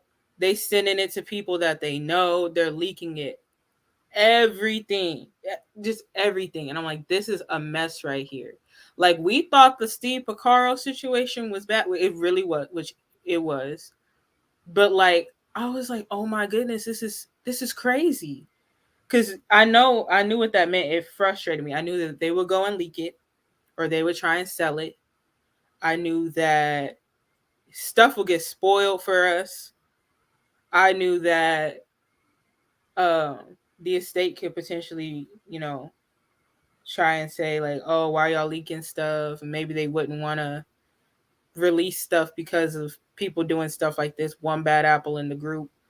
And I accidentally came across stuff on Twitter. I haven't heard the childhood thing myself because I refuse. But it must be good. Everybody keep talking about it. Yeah. I can't. And I'm telling you, like, I love the studio footage. Why would y'all leak this? Why would y'all do this? There was like one of, I'm not even going to say what video it was, but I saw it. I liked it. They said, where'd you get this from? Oh, it was leaked. It was one of the things that was leaked out of Brad stuff. Unlike, y'all not getting me. Y'all not getting me. I am not getting sued by the estate. I'm not getting in trouble. I am not going to jail. Y'all not getting me. It's just really sad because this messes with Michael and his legacy. We can't really get anything, What's there is there. The stuff that he worked on is there. We can't get anything new from him. He's no longer here with us. All we can get is unreleased stuff if they choose to release it. And so when they go and leak stuff like this, it's no longer my big thing is the element of surprise. Yeah. Waiting, anticipating, getting it, and just So when they do stuff like that, I don't know. I know for me personally, I'm not messing so with far that. I heard nothing. I know like YouTube something did come up. I said I ain't pressing play. And people have accidentally, like, people I know are very respectful towards Michael. They thought it was something that was like rare, like, oh, it got released, like, oh, this is so cool, look at him in the studio, and they've shared it, and they're completely unaware that it was a leak, that it was from the stuff that was leaked. And it's so sad because so many people are accidentally falling for this and falling into the trap. And my big thing is, like, if we're trying to keep his legacy alive and his artistry alive, we can't go about it this way. Cheryl writes with the leak stuff, follow the money. That's true. Follow the money. It's very sad. And the person doing it, or the person who's in cahoots with the thief, was out there tweeting and bragging like, oh, Brad, if you think this is the last of us, you just made a monster, like, we're gonna get you, da da da da da, like, this ain't it. I'm like, why would you do that? You're not a fan. Why would you do that? And they're doing it because they feel like it's revenge because the estate isn't like releasing stuff fast. It's like, oh, we can't get no new stuff. Let's take it into our own hands. You got a whole bunch of demos and remixes, and then you're mad because, oh, I heard already. Because people like y'all keep leaking stuff. That's why you heard already. Can't get mad. It's all on you. I can't. It's all on you. Because I missed a lot just dealing with just the whiz and then researching for the previous post. So I was just like, but I did see something on Brad's Instagram about it getting stolen. But I was like, oh my God. Let me tell you something. You can't, me being New Yorker, you can't trust people. I'm one of the people, like, I'll tell you right now, I don't know. oh, I can't say too much. It's just one of them things you just learn. You can't trust people. Like people you would think that wouldn't take your stuff does. That's why I just like, what? So you just got to be really overly cautious. Like, but that's a New York thing. We'd be like, nah, like security. Like one of our neighbors, she got cameras like on top of cameras. And I'm like, ma'am, how many cameras do you need in front of your door? Like, what are we doing right now? But I said, I can't say that. Maybe something happened to her that I'm not aware of, that she got cameras everywhere. Like, hold on, Giga. What's wrong, baby? What's wrong? You all right? No, she's just moving. Hold on. Go back on the chair. Go. I should have brought her bed up here. So she just lay there. Because the table's hard. I was like, I do feel bad for Brad. Yeah. That's not cool. Yeah, it's I kept getting mad because I kept seeing it, and I'm like not only for Brad, because that's his property that's being taken away, and he's being taken for granted because he's going out of his way to do this thing, travel around the world, you know, to bring us these gems and stuff like that, and people doing this. But like Michael, like that's not fair. Like thinking about if he was here, he would not want this. He like in the later 2000s, the whole My Hand song got leaked. That was new to him. He wasn't used to like, you know, the age of the internet and leaks and stuff like that. That messed with him really bad. He didn't want to release the song. And I'm like, y'all call yourself fans and y'all do this? Like if he was here, he would not want this. I'm not familiar with this, Mike. The History Tour mic feed audio. They put that out there? I thought somebody leaked it. I thought somebody had leaked it because they were really mad at them. And like, I feel like the person, because I remember it was in somebody's, I feel like it was in somebody's documentary or they had it. And then once backlash started coming, like they deleted all their content. I feel like that might have been them, but I could be wrong. I can't. I left the world for 2 days, and the stuff I came back to, I was like, yo, it's like, can we? This is why Cardboard and Trolling Stone can do stuff like this, because we are not even united in our own self. Folks can't even act right here. Come on now, we're supposed to be showing them and be representing this man and showing them that he deserves to be still be put at the top, even 13 years after his passing. And y'all can't act right. Y'all doing stuff like this over here, kikiing like, oh my God, I just heard this song. It's not even February. I can't. It's not. I'm like, dang, yo. Like some people, I was so shocked that they listened. I was like, I thought y'all was better than this. No, I don't want to hear because I like to be surprised. I like, remember when we had Thriller 40 and then they were showing, some of the tracks were new to me. I just like that feeling and those memories. I don't know. I'll do lead Chris Brown songs, but because usually Chris Brown's league songs never become songs. That's why I don't mind. I just feel like now I'm not going to act like I'm a saint or anything like that, because I don't know if I said, I can't remember if I was telling you, if I said it in the other live or something like that. But when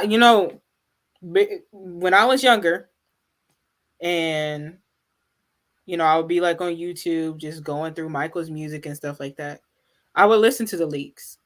I would listen to it. And I didn't realize how bad it was to do so. I didn't realize how hurtful it was. And so now, like, looking back, I was like, wow, I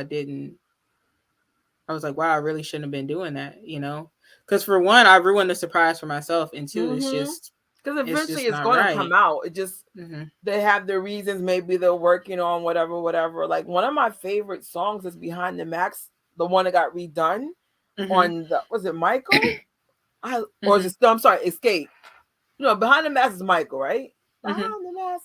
I love that song, and I'm like, I'm glad I heard it when it came out. To me, it was well I guess, mastered or whatever they did to make it sound like it was modern. I was like, see, now I'm It glad I was heard that so in real good. time. Yeah, on the Escape album, I was going through it. I was like, I knew most of these songs Really? from the leaks, and I was just like, what? Like, it didn't, like, I wasn't mad at the estate because I had heard it. I was just really excited overall for the release and everything. But I was just like, oh yeah, I knew this song. Like, oh yeah, we got this on CD. But I'm like, dang, Lil Tori, you should not have done that. You know, it's crazy. I don't know I don't think it was an estate party, or maybe it was, but I remember when Escape came out, we went to Vegas. I think it was Michael. Why were we in Vegas? We were in Vegas for something, but it was Michael related. And the whole night they played Escape. I don't think it was an estate party. Oh my God, we had so much fun. I have to see if I can find the old footage. So I just remember we were just somewhere in Vegas just dancing. But I'm just like, why was Escape music playing the whole night? Like, that's what I like about things when they get released and they're associated with special memories. So I'm just like, why take that away from us? I don't know. Yeah, I mean, y'all want to listen to the leaked stuff. I mean, whatever. But just remember, it kind of takes away from the magic of when it will get released. Right. And also, like, going back to the Steve Porcaro thing, that really was messed up for him, really, because that song that he I think it was Chicago 1945, actually. I think it was. When it got leaked, like, that was the song that he was holding on to for the right moment to be released, and they just went and did that. I feel so bad. Like, oh my goodness. So far, I heard nothing. I'm dodging. Be careful. If you see a rare video.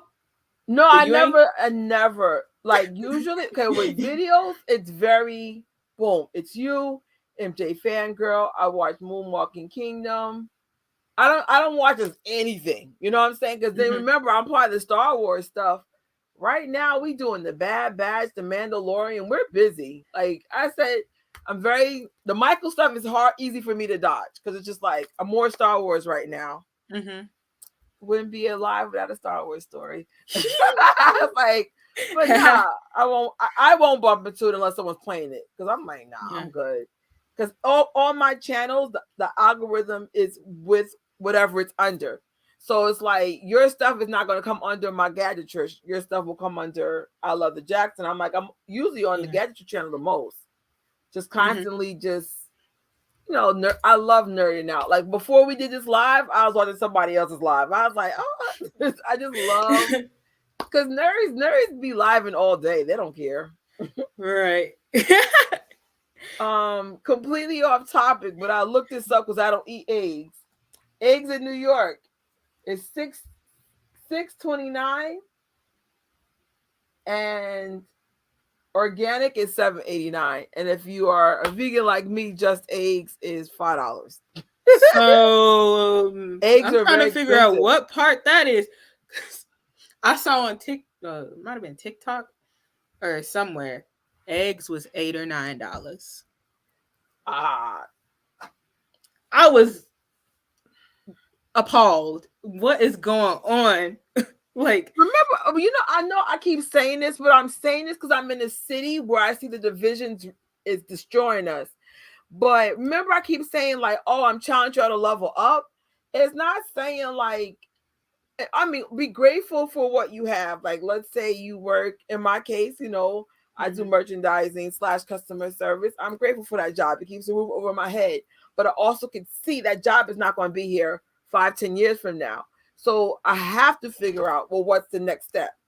I just feel like, at least in New York, there's this big gap forming. And it's like, either you're 6 figures or you're poor.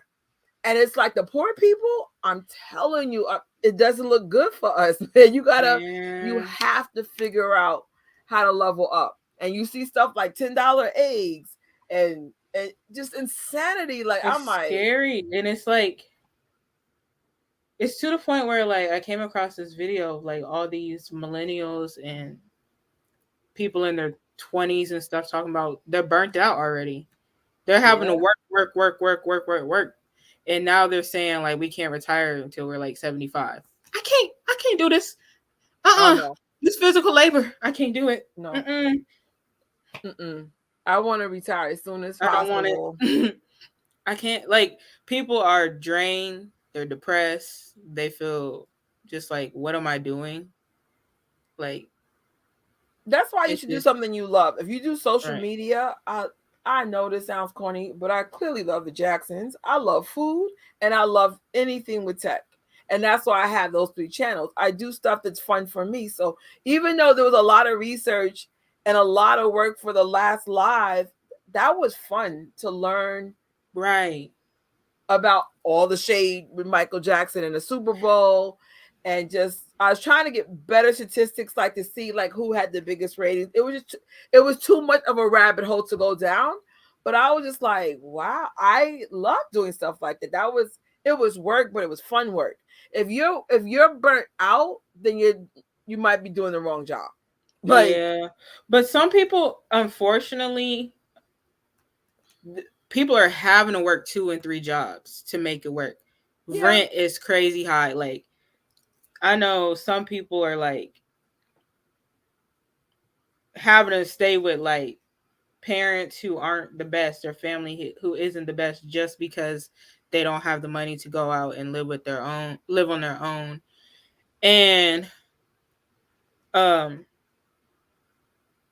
think people are just like starting to wake up and realize this work is not how life is supposed to be. Smarter. It's like, like clearly you're a Jackson channel. I was just like, go about it. So you won't be able to get it because Google's shady with Michael, but you might be able to get brand deals, or you might be able to get other opportunities. It was just like, or you might have I have another channel, but you might be good at some. I don't know. It's just, I find people making a lot of money doing really, like Star Wars people. They make money talking about Star Wars all day because they are passionate about it. So I was just like, oh, that's kind of cool. You can make money doing something you love. Right. It's a lot of work, but it's like, it's fun work. Like, I didn't go to bed until 1 a.m. editing. Well, actually, I had the video up before midnight, but then I was working on the live. I went to bed like 1 a.m, and then it's 1:41 in New York. And I'm like, if I could do a job that I'm happy to be up to 1:41 in the morning, right? That's what I'm like, because I'm like, and make money off of it. Yeah, it's got to be. That's what it's got to be a way, because I'm telling you, the way New York is going. Average 1-bedroom in New York is $4,000. I saw, oh my goodness, the apartments. It's not even like a studio apartment. It's a really tiny space. Tiny. You got a kitchen. You got somewhere to maybe put a bed, maybe a desk or a table. They don't have a bathroom. They got a community bathroom. I was like, they charging $1,000-$2,000 a month to stay here? No. Oh my God. My favorite area, even though people don't like it like I do, I like Hudson Yard, but my friend made a good point. It's got too many, it's too busy. It's a lot of tourists go over there because it's got this weird sculpture that everyone go to. So I can't go there. I do love Harlem because that's where my family's from, but those rats the other day scared the fire out of me. I was like, what? Like, so then like my friends, they're like, you're so sheltered. And I'm like, it's not that I'm sheltered. It's just something, it's weird to me. I can't help it to talk about it. I was like, because it was so many rats. I was like, what the hell? I felt like singing Ben.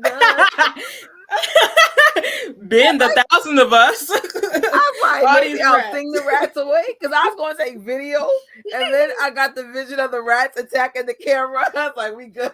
All I got is that, you know, that clip from I think it's a clip from the movie that he uses in Moonwalker when Ben is playing. All that just whole army of rats is running. Oh my God.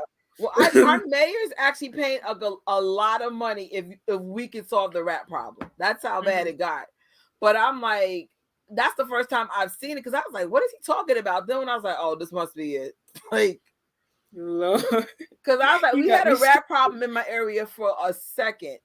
Mhm. And then, my super figured out how to stop this. But I was just like, there were literally rats everywhere. And I was Ugh. like, then I noticed everybody wasn't like scared. Jumpy. So I was like, oh. Y'all used to this? I said, they're going to know I'm not from this area. But my grandfather lives in Harlem, and he don't have rats in his area. Yeah. I was at, what area was I at that night? Like around 113th Street. That's where I saw all the rats. I said, oh, hell no. Well, maybe because it was across the street from a big park. Because you know how parks got, Because I was like, well, that makes sense. That's their real natural habitat. And then they were across the street in the garbage can. But it still freaked me out, bro. I was like, what are we doing? And why are there so many? I will run. I don't want to run because I like, one, I can't run, and two, like they would have known I'm from the neighborhood because I'm screaming. So I was just like, just keep walking. So I say all that. I really do want to move in Harlem, but that rat thing kind of freaked me out the other day. I like I said, not all Harlem's like that. It's just maybe because it was by the park. I don't know. Because I said my grandfather lives where he lives. There's not one rat. I've never seen a rat. And then, what else do I like Soho, but that's a gazillion dollars. Ooh.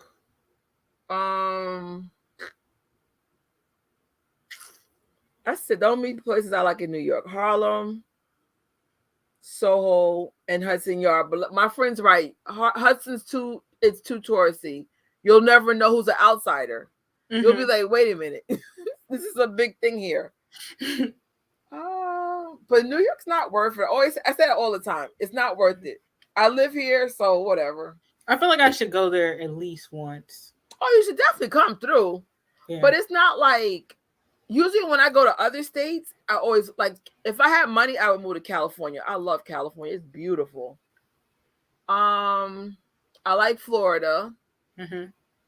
A lot of people want to move to like Florida, California. I know a lot of people are moving to Texas. It's warm. Yeah. Like New York's not cold right now because global warming. But it's like, but when we do get cold, girl, bye. Ooh. Girl, bye. No. And then you got the rats and the people trying to take your phone on the train. We good on that, sir. It's a lot. And then you want $4,000 for a closet for an apartment.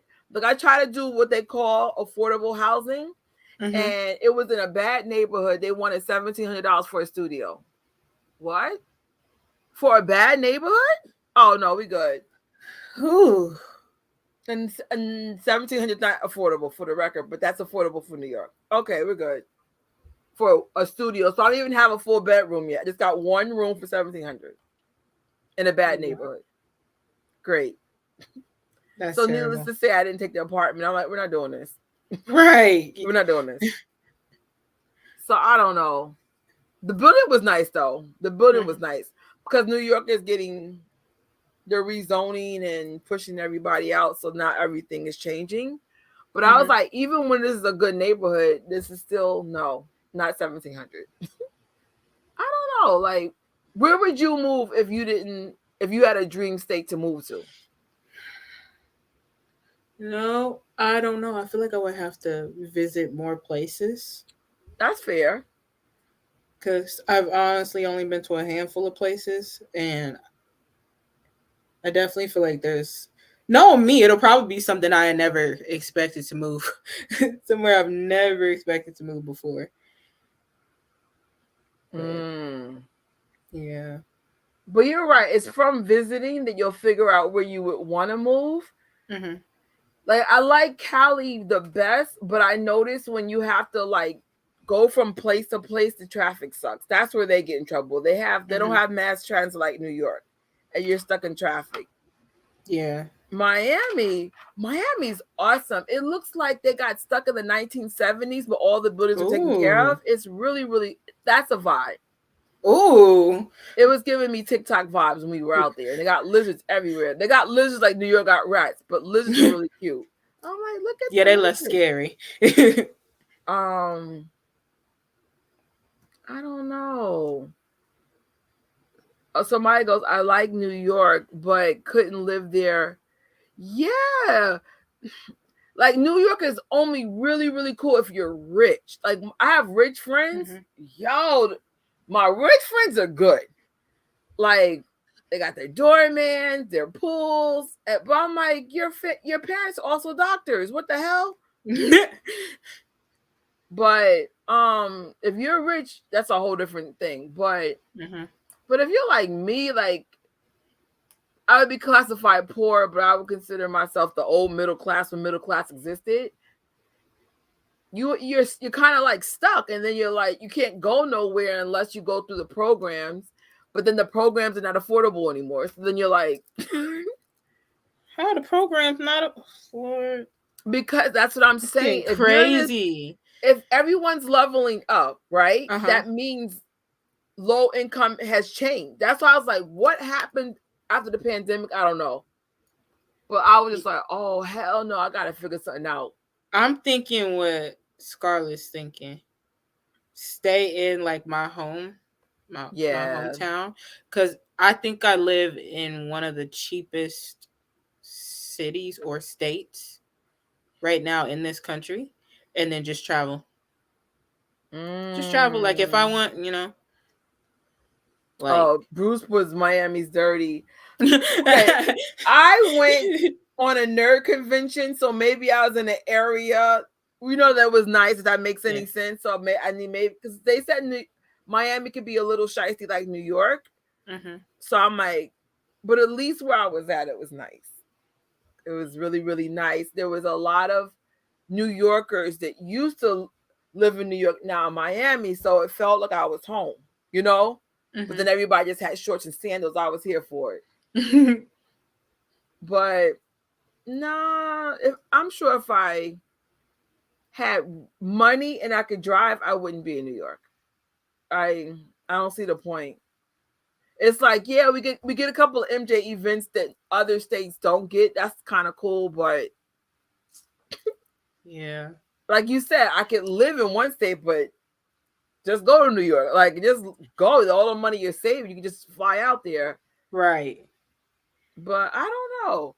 For now, I'm stuck in New York. I was supposed to move in Miami, but something happened. And I'm kind of drawn to Cali because that's where MJ Fangirl and Dexter's at.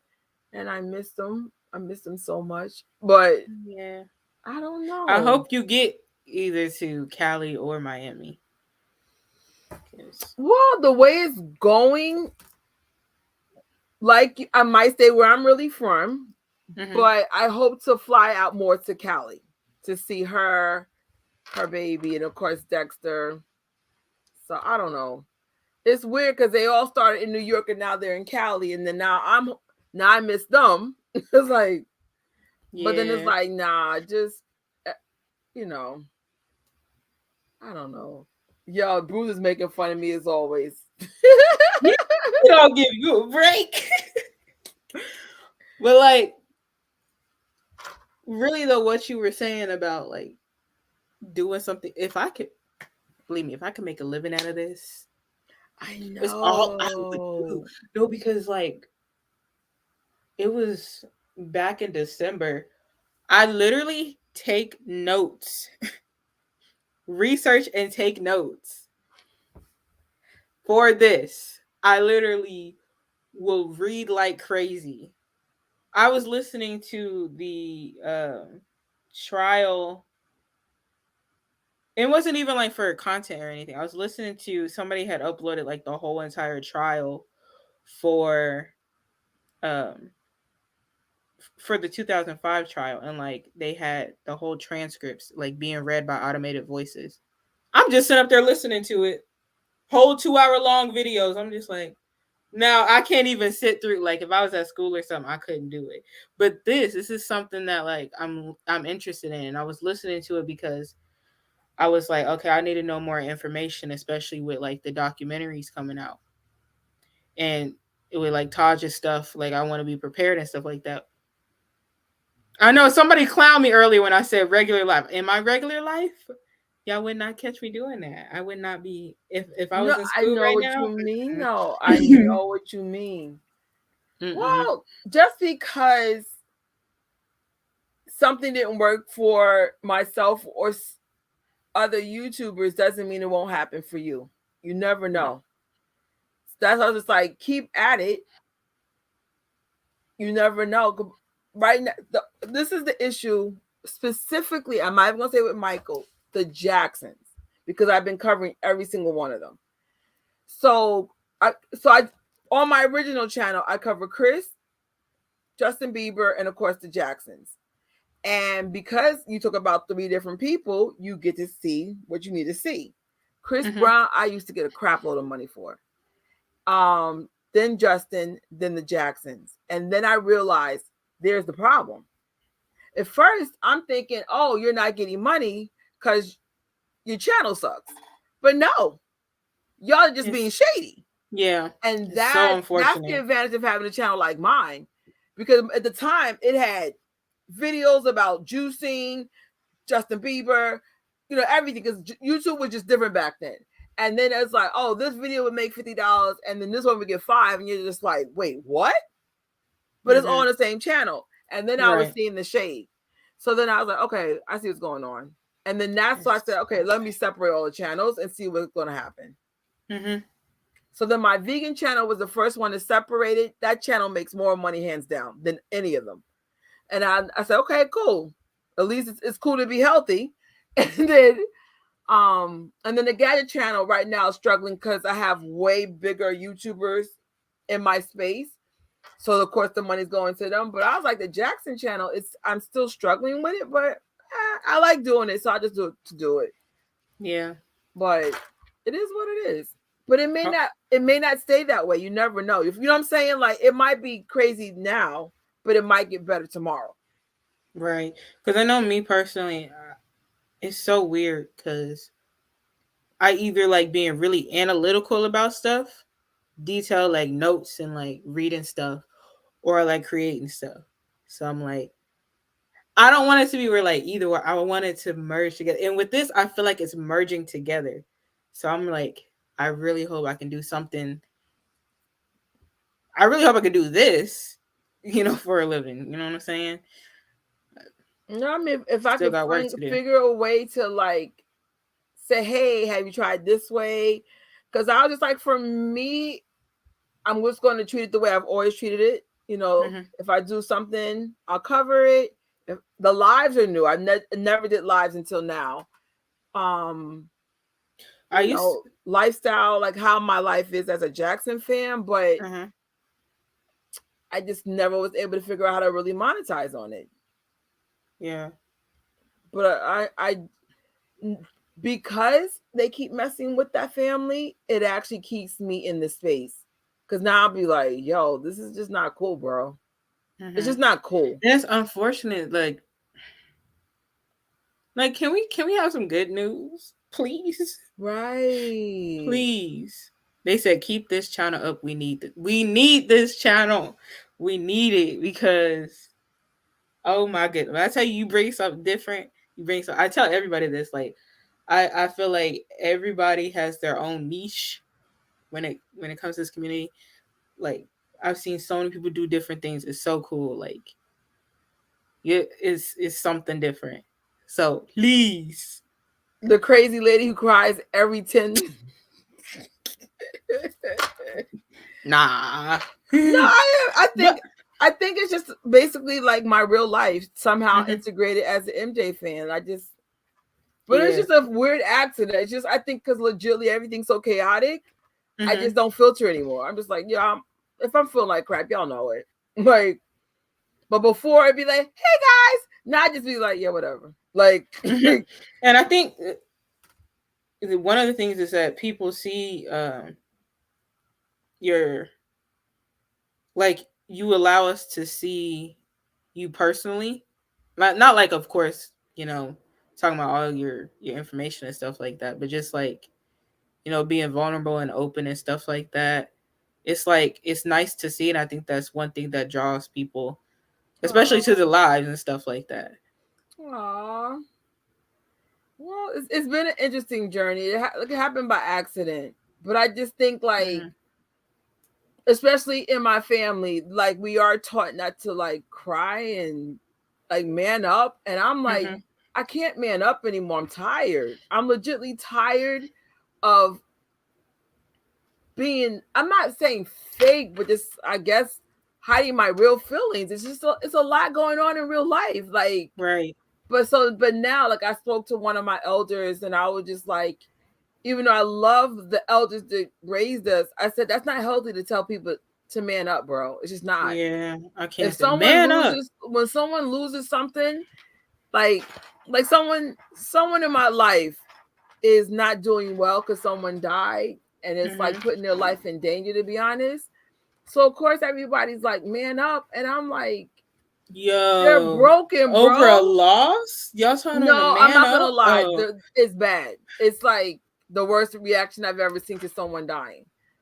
But then that comes to show the person's really broken. Does that make any sense? Just because you can't understand their energy doesn't mean that energy is wrong. It's just, like, I ain't gonna lie. We had to get professionals for them because it was scary, but it was just like, but like a lot, especially like, actually both sides of my family, they're kind of tough. And it's not that good tough. It's like, it's good and it's bad.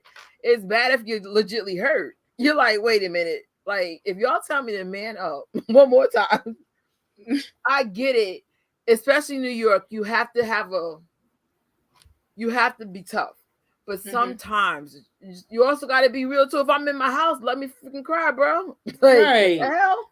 Yeah, people handle things differently. Well, one person may be able to handle well and like process clearly. It might take another person a minute to. You don't know people's background. You don't know people's upbringing. Yeah. Like, you know. I'm not gonna lie.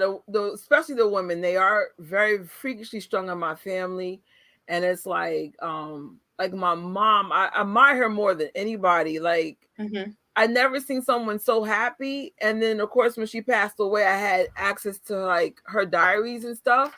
And I'm like, yo, this woman was real, but kept so much away from us. And so I never even realized like how strong my mother was until she died. I was just like, I would have never known that. I'm like, oh, this happened to her? Like, because I guess she was just taught to be a certain kind of way. And I'm just like, man, let me be a mother. If I'm having a bad day, I'm crying. Like, I don't care. But, I get it. Like, I mean, I don't know how it is to be a parent. I'm not a parent. I used to be a guardian. I used to have someone's kids. But a parent that's a whole different level of badass. Right. Because I'm like, you probably go through stuff, but you internalize it and keep it from your kids. And I couldn't see it, but then again, I'm not a mom. So it's just like, but I just think now it's just different. I feel like if you're having a bad day, just cry. I'll make you some vegan mac and cheese or a really good salad. Like, I'm not going to tell someone to man up. Right. I'm not. It's not even fair. And like I said, like you said, everybody processes things differently. And I think now, because I am under so much stress, I'm like, I don't even got the energy to be fake no more. I can't. Here's my man up. I'm crying. I'm done. Like, I can't do it. Especially in New York. There's a lot going on. Like, you could see that division. You could see like, oh, these are the rich people. These are the poor people. Either you level up your money or get left behind. That's just like, huh.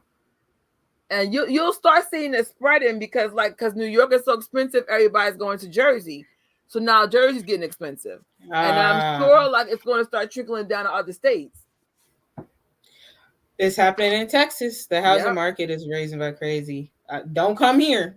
Because y'all didn't appreciate it. Don't come here because you want to, y'all only, I always mix with words. Y'all only attribute this place with one thing and one thing only. And I'm tired of hearing it. Don't come here. Yeah. So what is Detroit known for? Huh? What is it known for? Oh, no, I don't live in Detroit. Oh. I live in Kansas. The Wizard of Oz. Don't come here. You can come here. You can come here. But like, don't come over here trying to get affordable housing.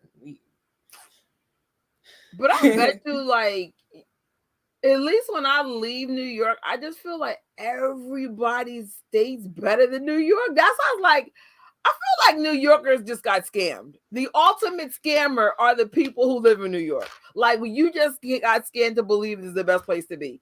Like, we got, like, okay, we got good, like, we got Broadway. And we have a really busy social life. But most New Yorkers get tired of it. And then we just stay home. Like, you do it for like the first 5-10 years. You're like, yeah, party. How long could you stay like that?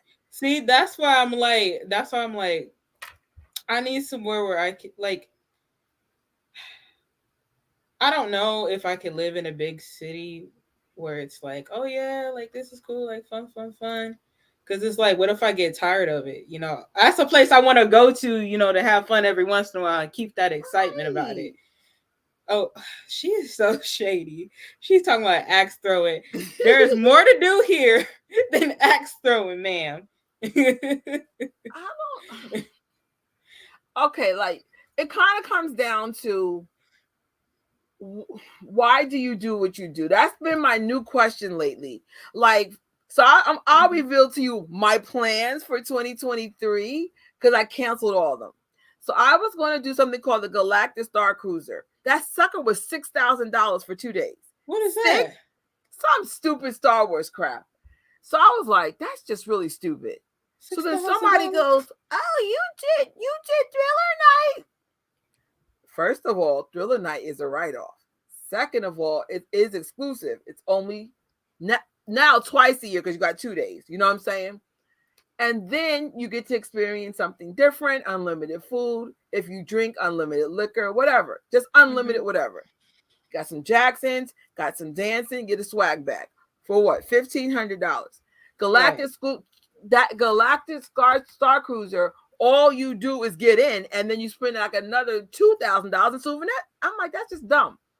So then I was like, why don't we do Thriller Night, a cruise with your family, and Vegas with y'all, and that still would be way cheaper, right? Because I was like, because my whole point is, like, I was going to do Galactic Star Cruisers for my gadgetrish, and I'm like, so what are you proving to people? That you have money that you don't have? Like, you're spending money you don't even have. So I always think about, why do you do anything? And most of the time it's just to like show people what you have or don't have. I don't know. So I'm learning to like be more mindful to why I do stuff. And sometimes people in New York, they go out because it just, that's what we do. But why? Yeah. It's almost like peer pressure in here. I'm over this crap. So I was just like, I'm not against nightlife, but I used to go out like every night. Why? Like, you're broke, you spend all this money, you're drunk half the time. Because I did drink in my 20s. So I don't know. Yeah. I always think about, why do you do stuff? And it's just like, New York is dope if you are into real estate, because, you know, the prices to be charged, you're rich off your commission. It's good if you want to be in Broadway. It's good if you start a business and it's successful, because people will spend a lot of money for really stupid stuff. That's it. Wow. It does make you strong. I will say this city, holy moly. I was so nice when I was younger. I am such a jerk now. Like I remember the guy on the train, the way I look at him, he said hi. I went like this. What's up? Like, the old me would have been like, hi, like an idiot. I got robbed. I need like, that New York boot camp. Cause I was like, nah. But legitimately, I was scared. But I squared. I was like, what's up? And then when I saw him look at the girl's phone, I went, oh, hell no. I thought you saying he tried to say hi after he tried to take her phone. No, he said hi to me first. And then, but I was really mean to him. That was my way back. Because I'm scared. I'm like, what's this guy in my face for? And then when I realized what he was doing, he was looking for stuff to steal. Right. But I mean, I'm glad it made me tough, but I don't know. I've never. My mother's from California. That's where my mommy's really from. I always ask, why did y'all leave Cali? I ask my grandfather all the time. I'm like, what? Why are we here? Right. I could have been tough in Cali. Just kidding. They were from the suburbs. But I don't know. I guess I'm supposed to be in New York. Now, I'm like, I just feel like it's just hard to be in the city where it's just so hard. I know there's a couple of New York in there. I know Michael's a New Yorker. Who else is a New Yorker in this chat? This is just a tough city. It's just I feel like there was no. That must have been a different life. I know there's at least one New Yorker in here. It's a cool city, but it's just tough. You know what I'm saying? Like, if you get affordable housing, like, so I got my apartment because my mom, did it. But it's you always either gotta go through a program to get an apartment or you gotta be rich. That's just how this goes. And I'm just like,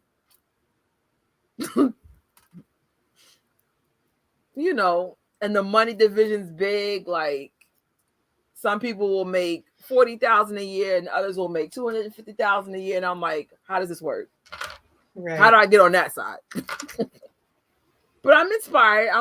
I'm like you. I'm learning and I'm trying to figure stuff out. Right.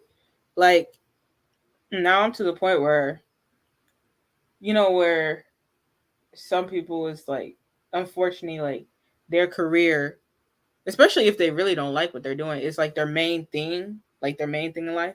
Now it's things, I want to travel, I want to go see the world. That's my main thing. So the work is just like second in my brain, like, oh, I just got to go to work to make this happen. Like, because this is my thing.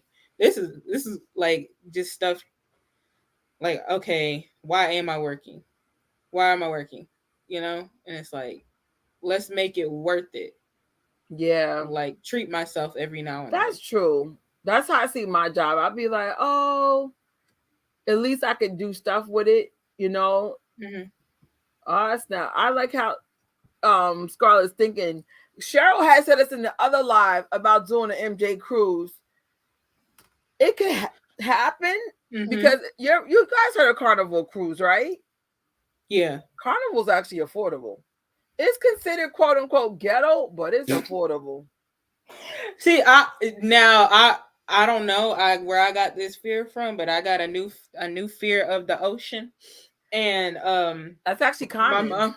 My mom was like, "You want to go on a cruise?" I was like, unless it's the ultimate disco cruise with the Jacksons. Then I know. Did you see the price on that? And it's funny. It's crazy. I'm screaming about the price, but then I go to Thriller Night, and you'd be like, But so here's the difference with the cruise, though. I like to be in the room by myself, and I think the Jackson cruise was $2,500 a person, right? I can't remember, but I remember I was looking at it with one of my coworkers because I was like, "Ooh, would you go with me?" But we were just looking to see the price, and she was like, "Oh, like they making people pay that much to be that low, like have a room that low," and I was like, "Oh." I heard low's bad because you feel the water more. I think that's the issue. Yeah, I heard like the room smaller or something like that. I mean, I've gone to several cruises. Like sometimes we don't have a window and some. But if I'm on a Jackson cruise, I'm probably gonna like have fun because it's not even just a Jackson. It's just a bunch of like different artists and disco and stuff. It seems like it's something fun. And the crowd, the people that are there seem really cool. Yeah, from what I've seen from the clips and stuff. But strictly Jackson's cruise. That means it wouldn't be hard. Actually, that would be hard because then how do we get the DJ to do Jackson music? I feel like that's a big thing. I feel like that's something like that's one of them like ultimate goals for the community. But we're gonna manifest. We're gonna make some stuff happen. I'm telling you, we're gonna manifest. That would be nice. Or you could do a cruise where it's half on the water and half not. I remember Shelly did something like that. She did a cruise in Europe, and they were in Paris for a couple of days. Like they were on the land. So I'm like, that's actually kind of cool. You're not in the water so much. Yeah, that might not be a bad thing. Spam them with requests.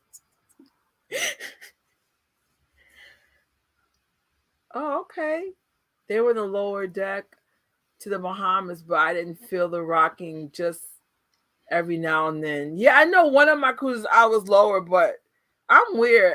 Like I like rocking. It actually puts me to sleep. As long as I don't get queasy. Yeah, I'm cool. Sometimes you do. Like the smaller the boat is, like if I'm on a small boat, like a personal boat, I get very sick. But I actually get sick in the car sometimes. I get motion sickness. Oh but my goodness. A cruise, I've never gotten sick. Ever.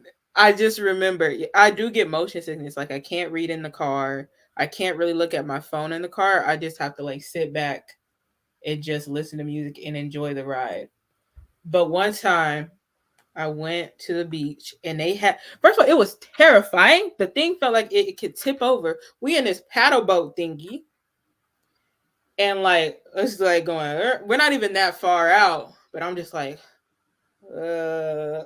I could not. The girls is over here jumping off the top of the boat. It's like moving and they jumping into the ice cold water. I'm like, y'all crazy. That's so completely scary. Off topic. But if really we had to do like the ultimate Michael Jackson or Jackson trips, beside a cruise, what else would you want to do? If you can manifest the ultimate Jackson things to do. Oh, I wish we had a convention here. Oh, like Kingvention? Yeah, and like even a Jackson's convention. Like I feel like we could have Janet events, we could have Michael events, we can have Jackson's events, we can have all types of different stuff. Like that's awesome. We need Janet events. We really do. Like I wish we could have. Oh my god, I know that catalog. So I'm supposed to be a DJ for the Billie Jean challenge, but they postponed it. So I did my playlist. I hope y'all like the Jacksons, because where's my iPad? I was putting Janet on there. You got Reby? I think I got one Reby, Austin Brown, Paris Jackson. I'm gonna be spamming you with requests.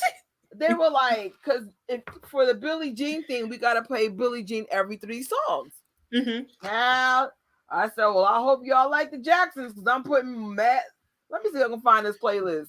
You got Marlon on there, because we love Marlon in the chat. We love him. What's your favorite Marlon Jackson song? Oh my goodness. Don't Go. Where Do I Stand? I think it's one. Life. Don't go. No. Oh my goodness. I'm blanking. Oh, why am I blanking? I had the melody in my head. I'm like, I'll throw in Marlon. Well, if not, you can also take requests, because we'll put requests in.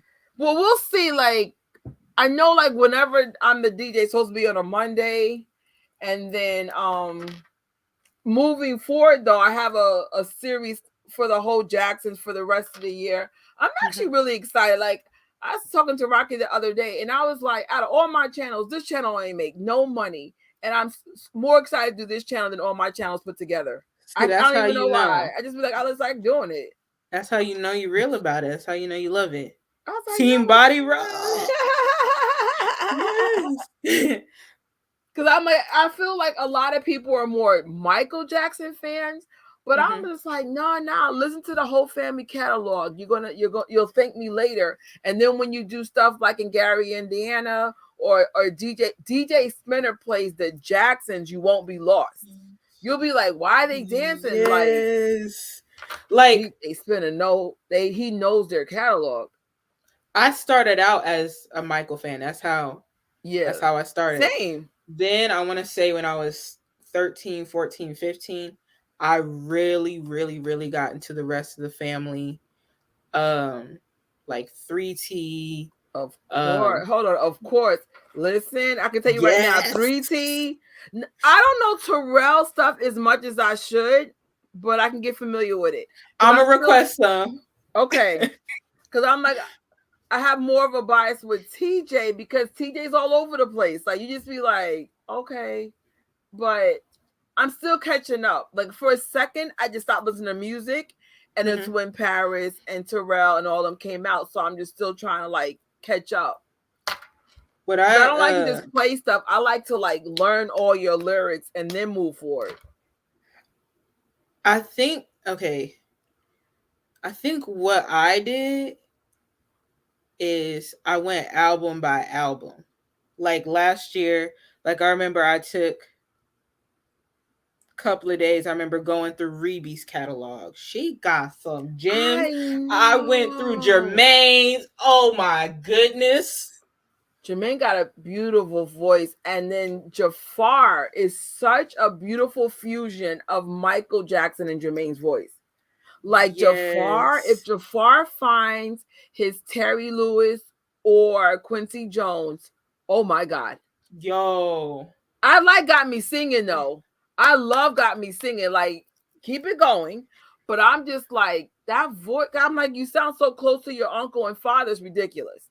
Right. He be dancing and stuff too. Like, I don't know if you ever seen the clips of him doing his first performance.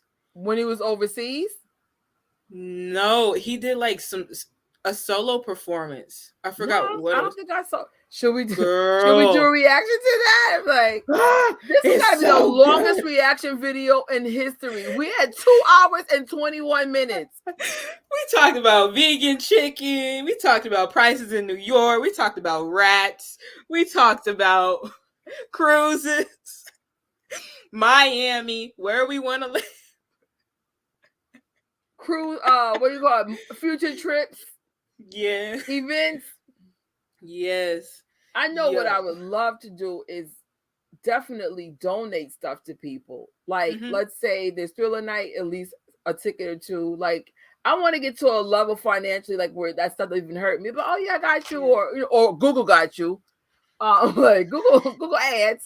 Yeah.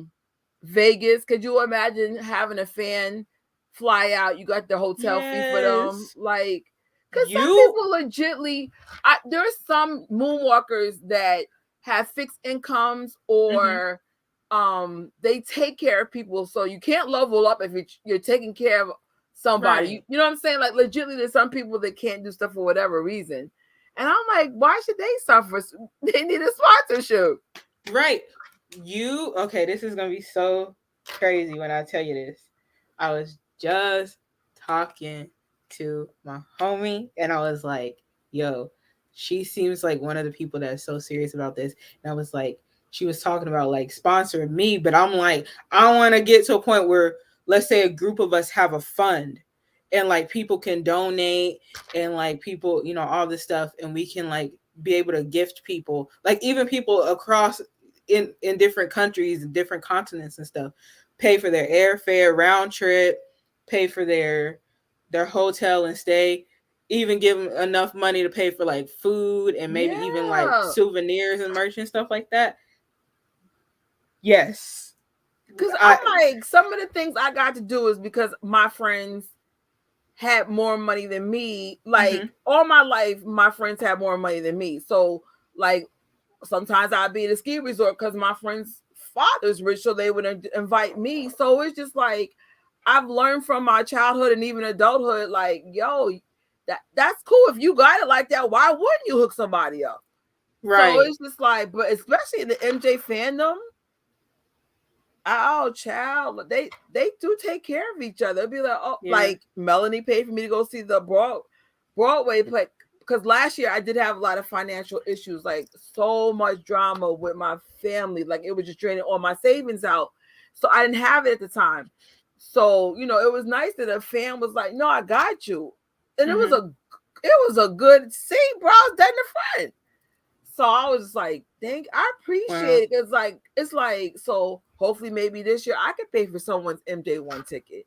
Right. Because I was like, I had a really bad last year. Things happen. Like, that's how life goes. You have a lot of ups and downs. I'm like, but this year I'm just going to be selling mad stuff on eBay. And I'm going to be working hard on my YouTube, like very hard. My thing was I wanted to do like giveaways and stuff, which I tried to do them, but I don't know. Nobody entered. I think you're the only one who acknowledged it. And it was, you were like, what is my favorite? I said, yo, Tori, I don't know none of these answers.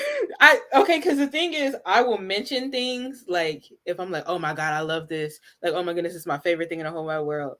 Or like, I'll say things and like, I feel like if you knew the answer to that, that's how I know you weren't just here to get that giveaway thing. Like, gotcha. You know me, So that's why I did it. I was like, ooh, I could do like, I wonder what questions I ask. Should I do like trivia or something?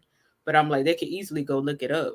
Like if it's like about true. Michael or something. So I'm like if you were gifting somebody something, I would do it. I know I would probably give stuff to people in the chat. If you're going to be on the chat for me for two hours, right? Yo, let's just put the names in just raffle just for just being supportive. I even had like an idea where not say nothing, but maybe like on the low, like, people that I know who have been there from the jump. Because there are some people who have been there from the jump. And I'm just like, why me? Like, why me? Like, I don't know. Just, doing something out of the blue. That's but, how I feel about this thing. I was like, the first people I'm blessing are the people in this chat. Because I was like, right. Yo, if you like that, because it's just like, because of the chats, that's how the channel got monetized because they're longer videos. That means you have watch time hours. It's hard to get watch time. 4,000 watch time hours, that's hard. I'm like halfway there. Well, let me know what I could do. I could play your playlist, whatever. It's hard. That would be nice. But lives help. That I can tell you. Yeah. I can tell you from my own experience. Just do a bunch of lives. Like the last one you did was really good. It was focused. You had your key points. You like just get really, really strong at your lives. Like if you want to have ones like how we're just BSing right now, then just be like, let's just chat so people know just being funny and having a good time. But if something's focused, like our last live that we just did, stick to the point. Tell everybody, hey guys, we're gonna cut it, but let's do a fun one right after, like we're just doing right now. Right. So this way people know, like, okay, they can be serious, and they're also gonna be fun. Because I just like, I know like the people that I follow on the Star Wars thing, their stuff is focused. I'm there like every Monday, like a television show, and so I've learned from the nerds what to do and what not to do. And if it's just playing around, then just tell people they're playing around. Now right. I feel like we should have a warrant on this one. Live reaction of Michael Jackson in chat and chat time. Chat time. I didn't think I thought they want to shut it down. That's how I was like, yeah, whatever. Yeah. I think thanks. I need to do another donate items for giveaways to interview guys channel. That's nice. Oh no, definitely. We'll let you know right now. Like we're trying to get Tori monetized, and I'm trying to grow the vegan channel because that's where I feel like that's where the blessing's going to come out of. And then once we get to a certain amount of money, I know the first thing I'm gifting is Thriller Night. It's like I already know what I want to bless. I was like, yeah, hell yeah.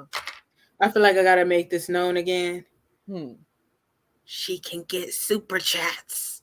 Just putting that out there if you're feeling nice. But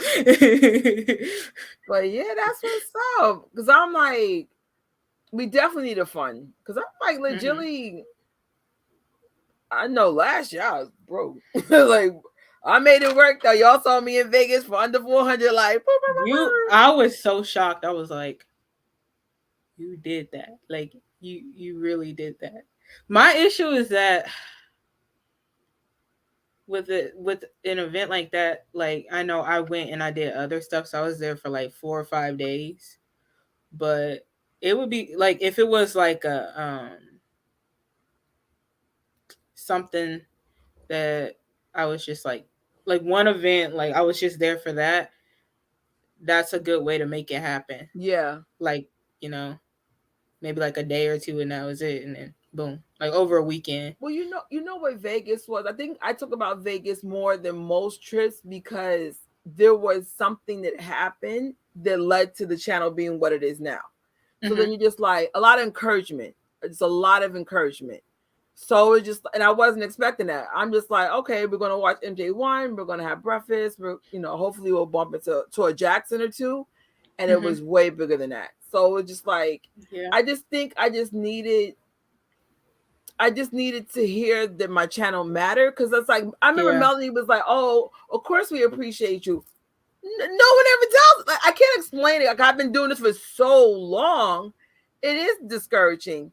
And if you notice, a lot of the MJ people have left the space. So I was just like, YouTube is hard. I don't care if it's Michael Jackson, Chris Brown, Star Wars. YouTube is very, very, very hard. So after a while, you get tired, and you're just like, why am I doing this? And so it's like, to get that feedback in Vegas and Havenhurst, just really good feedback and support. I was just like, oh. Like some of the people that were talking to me, I'm like, I didn't even know they were watching my channel. Right. I'd be like, you watch me? Like, what you mean? Right. Plus someone else is what I mean. But definitely, like, for now, like, I would say this year, focus the most on leveling up. Whatever that means, whether it's to the eBay hustle, YouTube hustle, all the above hustle, work extra shifts hustles, and then position yourself strong enough so that you're able to be solid. And then you could, because I'm like, right now I'm still trying to put my savings back. I lost so much money last year because just everything kept happening. I was just like, bro, so much unemployment. I was just like, thank God though, everyone that was unemployed last year, everyone's working now. But could you imagine multiple people in your family unemployed, and you're like, are you kidding me right now? Like, so it happens. It is what it is. At least none of us went homeless. Everyone still got their houses. That was the main thing. We were just trying to keep people from losing their places, and we're just like, bro, and then my savings, boom, boom, boom, boom, like back to back. And it never fails. You don't always get the money back, which is fine. I'm not. You don't fight over money, especially your own family. I had to cut back on get merch. Like, it was so bad. It was so bad. Once I found out about eBay, it was horrible. Like, I want to say, I don't know how many consecutive weeks in a row. It was like 2021. It was real bad. I had a package every week, every single week. And it kind of got addicting, the anticipation. And then when I didn't get it, when I wasn't getting anything, I was just like, I need to buy something. I need to buy something. It was so bad. And so like now I'm cutting back on like buying merch, buying like Jackson's collectibles and stuff. But I did slip up. I think I got like my silly self got another copy of Michael Jackson The Experience. I don't even know if it works. And then the video game? Yes, I got another copy. That's going really viral on TikTok. I was like, why did I, and as soon as I got it, I said, why did I do this? Why did I do it? Why did I do it? And then I got like this Janet CD or whatever, which was cool. And it was really cheap. But that video game, I really did not need to. I didn't need it. So I'm like, I can't do this. Like, there's pros and cons to it. Like for me, I'm personally overwhelmed by, I have a lot of merch, but then I got multiple fandoms. That's the problem. So you got the Jackson, Star Wars, a little bit of Mario, Felix the Cat, Spike Lee. So like, it looks like there's too much. So I'm trying to downsize, but most of my stuff I'm just going to put on eBay. Oh, so, I just got to go through all the toys and see what's worth what. Because I'm like, that's one thing, except for anything my mom gave me, I'm not attached to too much stuff. I might just sell it. Who cares? I wonder if you could even look into selling to MJ Market. because they do accept like collectibles and different memorabilia stuff. Oh, the MJ stuff is last, way last. Oh, way last. Like for me, like wait till y'all see the fourth channel. You're gonna be like, oh hell no. There's a part of the apartment. That part I am showing. It's taller than me, and it's just a bunch of stuff that I just not forgot to sell. Just hasn't. So it's really cuckoo. So every time like they do any kind of inspections in their apartment, you can just tell they're judging me, and I'm just like, It's just could like you do like containers of stuff. Could you sell any I don't know if you have any, I don't want to say like a thrift store, but like my secondhand store so you can sell it to? No, so some of my stuff is worth money. Like, for example, I'm still into designer clothes. So I have stuff that's non-vegan that I'm trying to get rid of. Like, for example, Ferragamo shoes. Those sell for $500. Ooh. Mine are damaged, so I could probably sell for $200. But if I put a consignment shop, they're only gonna give me like $50. I'll sell it myself. Yeah. And let's have eBay just have the little 15% or whatever they're taking. People like I have time on my hand. I'll list it myself. Like I sold Crocs the other day for $160. No, $160 profit to me. Something like that. I sold them for $180, but my profit was like $160 or something. Oh my goodness! Because I'm a nerd, so I'm able to see like I see things a little different. So it's like I know when something's hot without someone telling me it's hot. I know it's hot without you telling me, so that I'm able to flip it really quick. So I got another thing of those Crocs. I'm probably going to sell for $200. So it's just like I just gotta be patient. That's all. But it's just so much crap. Like my coworkers be like, just sell your stuff and stop buying stuff.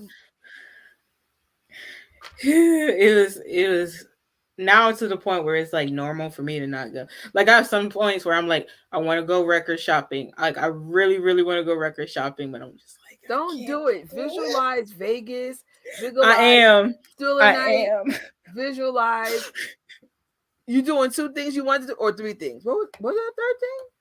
Really? I said, well, the Janet thing is like I'm doing. You're doing that already. Okay. Yeah, but I just got to make sure I have, for stay and food and I'm planning concert merch. I haven't even thought that far. Merch. I went and I dug up like old pictures to see if there was old pictures of her concert merch and the prices on them. Oh, they're expensive. I give myself a rough estimate, and I found them. So if you want a lot of stuff, you want a variation, be prepared. I think for Janet's I only did one concert. I think I spent $100. I got a program, a t-shirt, a drink, but I like the swivel stick, something stupid. Like, when you be like, damn, I do buy some weird stuff. A swivel stick? And then I had the nerve to do a review about it. I got a swivel stick. I didn't even think about this. I don't know. You just gotta. I didn't think about merch. Thank you, Tori. Thank you. Yeah, you be prepared because I know shirts is going to be like $40, $45. Long sleeve shirts might be, I don't know, $60. I have no idea. Hoodies, $80, $85. The booklet, $25, $30. Ain't no telling. There's no telling. You just gotta. And every time I'm like, oh, I'm not gonna buy nothing, I'll be like, oh, look what I came home with. Me, I have to always get something. Which is why when I went to Vegas, I was like, yeah, I'm about to spend in that MJ1 store. They didn't have nothing. I know. They didn't have nothing. I know, because I was like, oh, if I see something in the MJ store, I'll put it on a credit card. I came out, all I remember is burgundy. They had so much burgundy. So I was like, is burgundy the color of the year? Like, what the hell? I'm like, I'm not buying this. And I like the t-shirt. Remember the one that Honey got? She got a pink sweatshirt. That was cute. That was nice. But I don't know. That was cute actually. But nah. Nah, maybe this year we'll spend money at the MJ1 store. Yeah, You think they'll have definitely. Thriller? Oh, look, where's the camera? I know nobody's watching. Even if they were, I know they're not now. Listen, if they want to make us spend money, that Germany stuff, y'all should put that Germany stuff in the MJ1 store when Michael's birthday release party. Could you? Yes, put the Thriller 40 stuff there. Yes, like that yellow sweatshirt and that Yes. varsity. I will Oh spend my money on goodness. I wanted that. I wanted that so bad. that. We didn't have that it. store should be Thriller 40 heavy now that I think about it.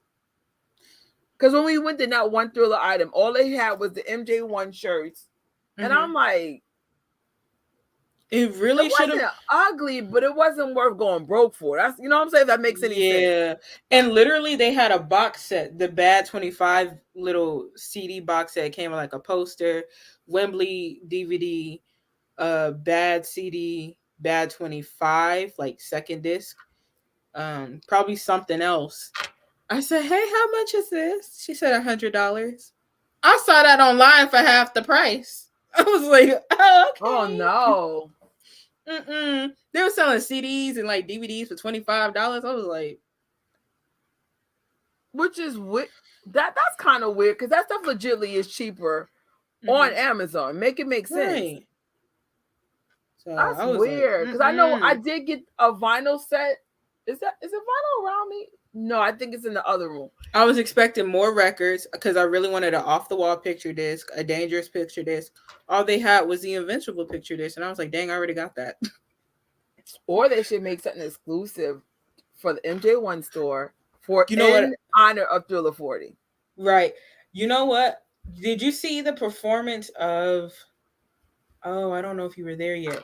So their special birthday performance of The Girl Is Mine. Yeah, the main character, that guy, he had this really nice bad varsity jacket on. And I was like, somebody needs to make it and put it in the MJ1 store. Put it online. Right. Something. We need that because it was so nice. And I was mad because I was too busy talking to somebody and like I missed him and I was like, I need a good look at that jacket. But we need stuff like that. They even had like a program, like MJ1 program, like where I'm almost sure when you asked for it, they said there was no more though. They said you were the one that was there. Okay, I was like, I know someone was standing with me. We're like, okay. They had a lot of stuff not there. They said that they didn't have it because they needed to update information. I'm assuming like crediting people, maybe cast members or something. But I was so sad. I was like, I really wanted that. So all I walked away with was, I know, so I got the Michael Bush book because I wanted it for the signing, and that's literally the only place I can find to buy it now. Like you have to go to the MJ1 store and get it. And then somebody was so nice, and they got me the off the wall magnet, and then I got that really expensive. So you know how you go in before the show? And they take pictures of you. They tell you how to pose, like the paparazzi people. I didn't even know that. They were like, yeah, pose this way, pose that way. And then they say, here's your card. Hand me this after the show to get your pictures. I was like, oh my goodness, that's so cool. And we were like, wait, is this free? And so we went to go to them after the show. Ooh, it was like $52, $53. And you could only get like 2 pictures in like the thing. And I was like, because this is a special occasion, I got it. Right. So I only walked away with, and then I took a stack of the commemorative tickets. Right. So I only got a book, a magnet that I didn't even buy for myself, the photos, and the stack of tickets that were free. So that's all I got. I literally just got the commemorative. I can't remember the word. The ticket, and that was it. But I wanted last time I went to MJ store, we spent a lot of money. I think the hoodie alone was $125 because it was a diamond celebration. Oh wow! $125 for a hoodie? No, it's fire. MJ Fangirl had it in her last video about the biopic. That every time I wear that sweatshirt, they were like, "That's a beautiful sweatshirt. It's nice."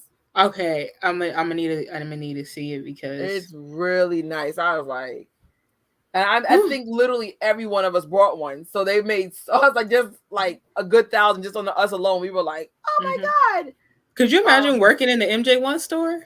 I could, no. Oh, that would be fun. That would be fun. I would go broke. Because every time I'm like, oh, I'm not going to buy anything. I'm like, freak. Like when the MJ immersive store came, I spent like close to $300 because I bought gifts and I bought stuff for myself. Yeah. And I'm like, you just lost all your money from eBay. Like, but it was worth it. That store was everything. And then, oh my God, I know I spent money on the Nate stuff. I'm still waiting for it though. And then I did a lot of Michael stuff this year. Of course, Thriller 40. This year I'm going to be good. I want to do trips this year.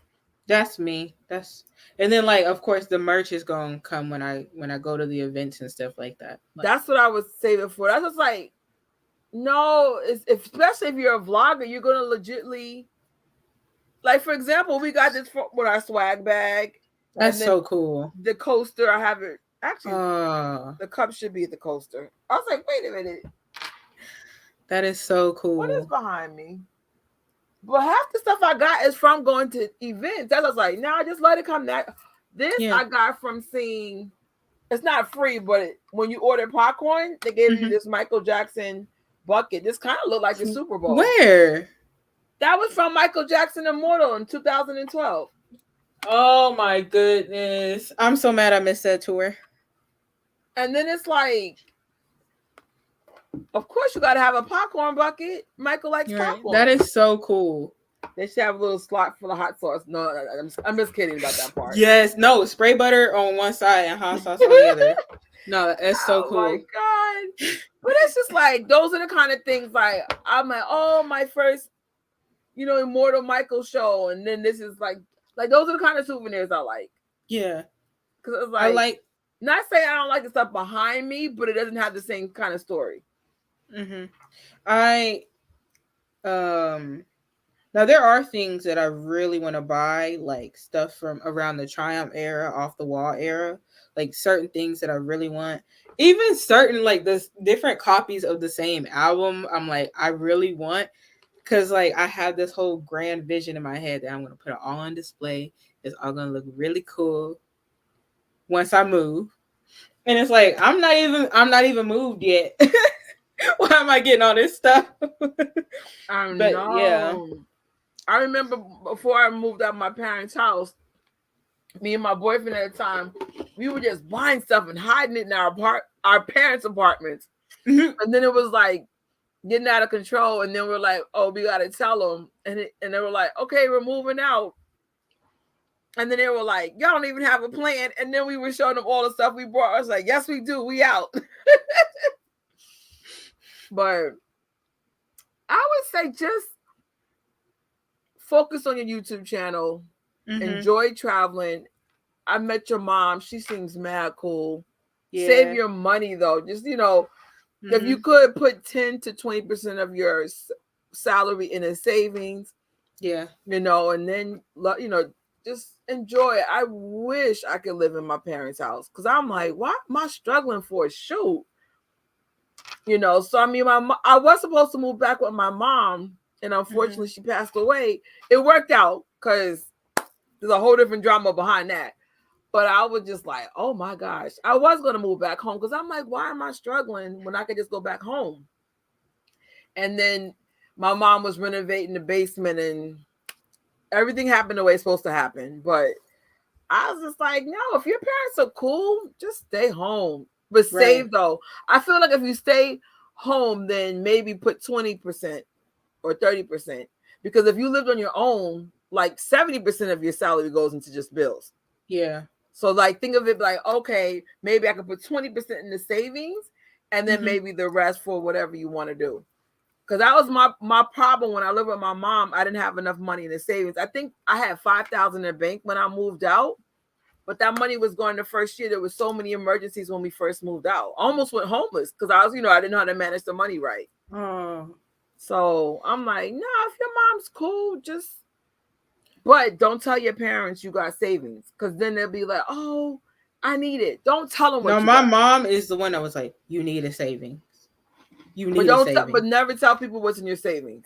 No, Because it never fails. The minute people find you got a savings, they're like, oh, can I borrow? No. It's for a rainy day.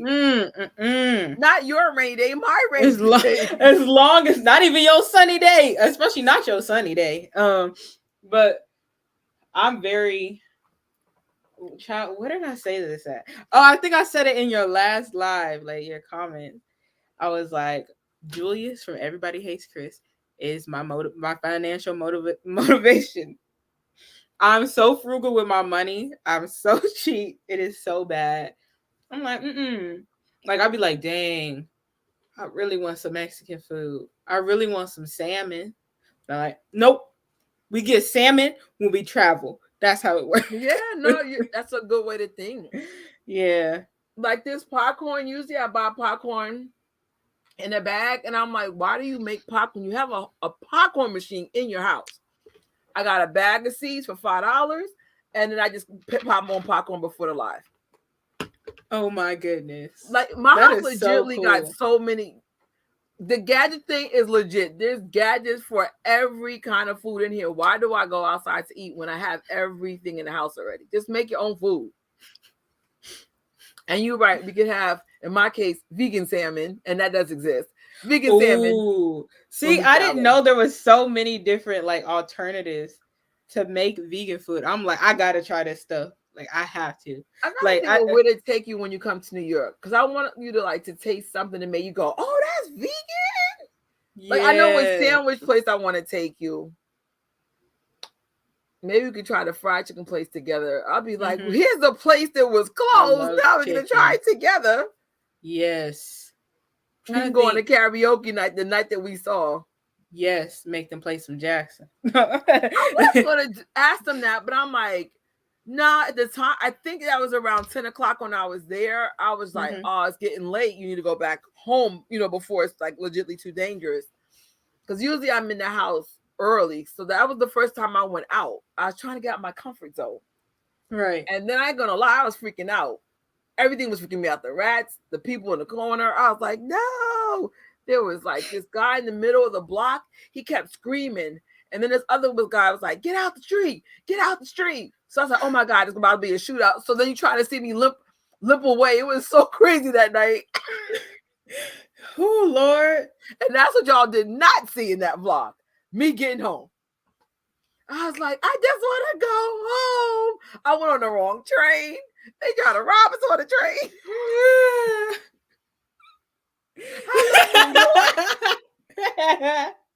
I love New York so much. I said, all this for the wings and some vegan chicken that you couldn't even get. I know. Because the wings was cool. Did they even have snacks at the wings? Huh? Did they have popcorn for y'all? No. Drinks? And then okay, so I don't even know what to compare this to. All right, so Fifth Avenue would be equivalent to Rodeo Drive in California. And Harlem's complicated. Harlem's just a mix of everything. But it's like predominantly like Black people, but it's just different kind of Black. It's just all kinds of Black people, poor, rich, whatever. So the place was on Fifth Avenue. So it was kind of like in a rich place, but it was also Harlem. So it was interesting because it was a power of struggles of culture versus, as I said, some people were not entertained by us singing. But I was on the floor because I was just like, I saw somebody had a full-blown meal in there. I smelled onions, I smelled chicken, and I'm was like, food allowed in there? Of course not. But Black people, they don't listen. I was on the floor. So I was mad because I was starving. Like, people got full-blown meals. I could smell it. So somebody said I've been to Harlem once. Chasing MJ. Yo. Harlem is cool. Harlem is cool, but if you're like me, you're going to get scared easy. I want to go to Harlem so bad, but I know I'm Harlem gonna get is scared. cool though, but I'm just a scaredy cat. You know what I'm saying? If that makes any sense. Like everybody was like used to the rats. I wasn't. You know what I'm saying? I don't I was even like damn, spiders. none of y'all flinching. But like I said, I've never seen rats until now. I said my grandfather lives in Harlem. That's I don't know. It's just I think because it was by the park. And then I get really scared easy if I see someone like in the dark, in the shadows. I just get scared easy. Ooh. But at least I fess up to it. I just it's like, and I'm short, and I'm like, nah, man. Nah, nah. I was like, no, we good. But the cool thing is though, if you approach me, you'll see I'd be like, what? Like, I know what to do when I got to, but internally you're scared. But I don't know.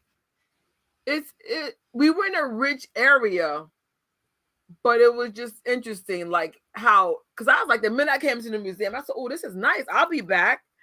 But then I was like, they opened our bags to make sure we didn't have stuff. I said, but then when I smelled the theater, I said, y'all clearly stuck food in here.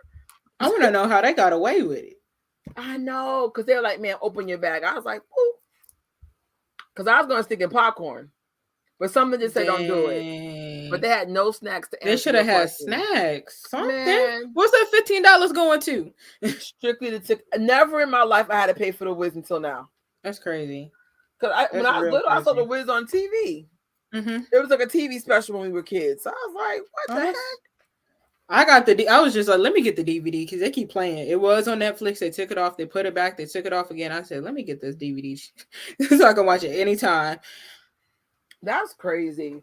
I didn't even know it was on Netflix and off Netflix. Yeah, because the first time I saw it, I had like my own little movie night or whatever. I can't remember how old I was. But yeah, I watched The Wiz. I was like, oh my goodness, it's so cool. And then I watched it with my niece and nephew. My nephew sat there the whole, what is it, like 2 hours? Yo, give Michael Jackson his props. He makes a phenomenal scarecrow. The way his body would move. Yo. No one ever gives him credit for that role. The singing, the dancing, like, oh my goodness. He nailed it. It's amazing. Really, really good. I love that movie. Oh, you did a Harlem tour bus. If you did Harlem, the best place to go is by the Apollo. It's really safe over there. Do people still go over there? Like, because I can't remember, was it your vlog? Yeah. Or like, it was, goodness. I think I was watching one of your vlogs. It might have been from two of y'all. I feel like one of them was you though. And it was like Michael's birthday and y'all was just like playing music out there and stuff. People still go out there like that? Like on his birthday? I didn't do last year, but we did even during the pandemic. You mean the gathering when Michael, like June 25th? I know June 25th. I can't remember. We used to gather actually. There. So this is what was set the drama off with Harlem. Apollo has been shady. So one time it was June 25th and they did a graduation there. And I was like, why would y'all do that when you know every year we come here to represent Michael? And back in the days, they used to shut the blocks down for Michael on June 25th. The footage I have, like from 2010, 2011, 2012. Oh my God. So if we're being consistent, why are you being shady? So what happened was some people had came from Canada and other places, and they wouldn't even let us go near his name. So could you imagine if you're coming from where you're coming from and they're like, oh, you can't come here? That's insane. So that started us like not really wanting to come out. Because that's like, for me, Harlem is like 20 minutes from my house. But other people coming from Brooklyn, Queens, Canada, come on now. So I always tell people, if you had to pick one place, go to California, June 25th. Forest Lawn is the prettiest cemetery. Like, granted, it's a really sad reason to be there. I just feel at peace.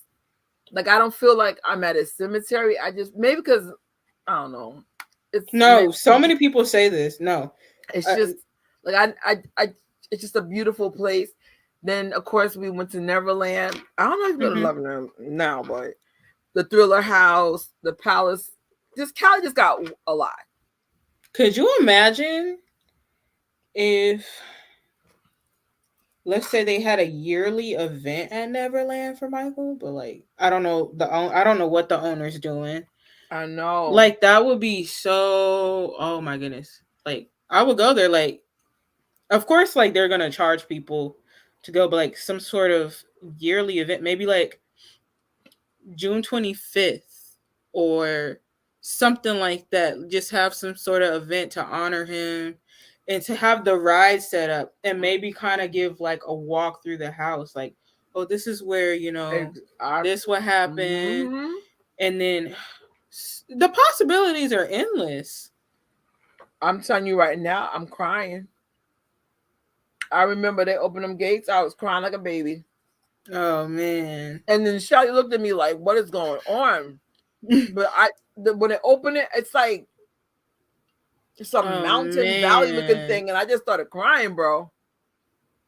I was just like, "Oh my god!" I don't know. I would love to go there. I'm very proud of what the Jacksons achieved, and I'm sorry that everyone just keeps trying to tear the legacy down. It's just, but they should be proud of what they done. They deserve something big, like a museum. Yeah, look, somebody said, yeah. I forgot to mention. I think I forgot to mention this in my last live about my 2023 hopes. It wasn't. Of course, I don't see something like this happening in 2023, but a whole Jackson family museum from the first generation on, like include stuff about 3T, about Jafar, even Yashi with her poetry. I believe she even has a book, Austin stuff.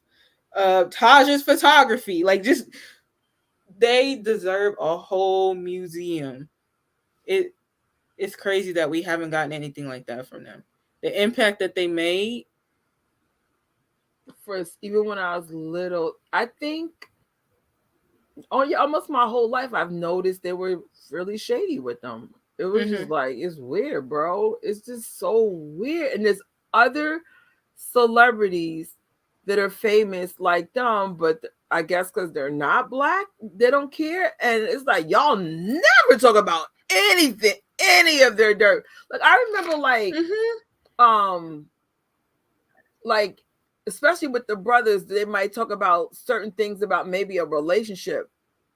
Everyone has bad relationships. I don't know the relationship issues, but what that got to do with their music, I'm confused. Like, what is going on? I don't know. I just feel like just give that same energy to everybody if you because I promise you, everybody has similar freaking skeletons in their closet. If you got a family, you got drama. I don't care who you are.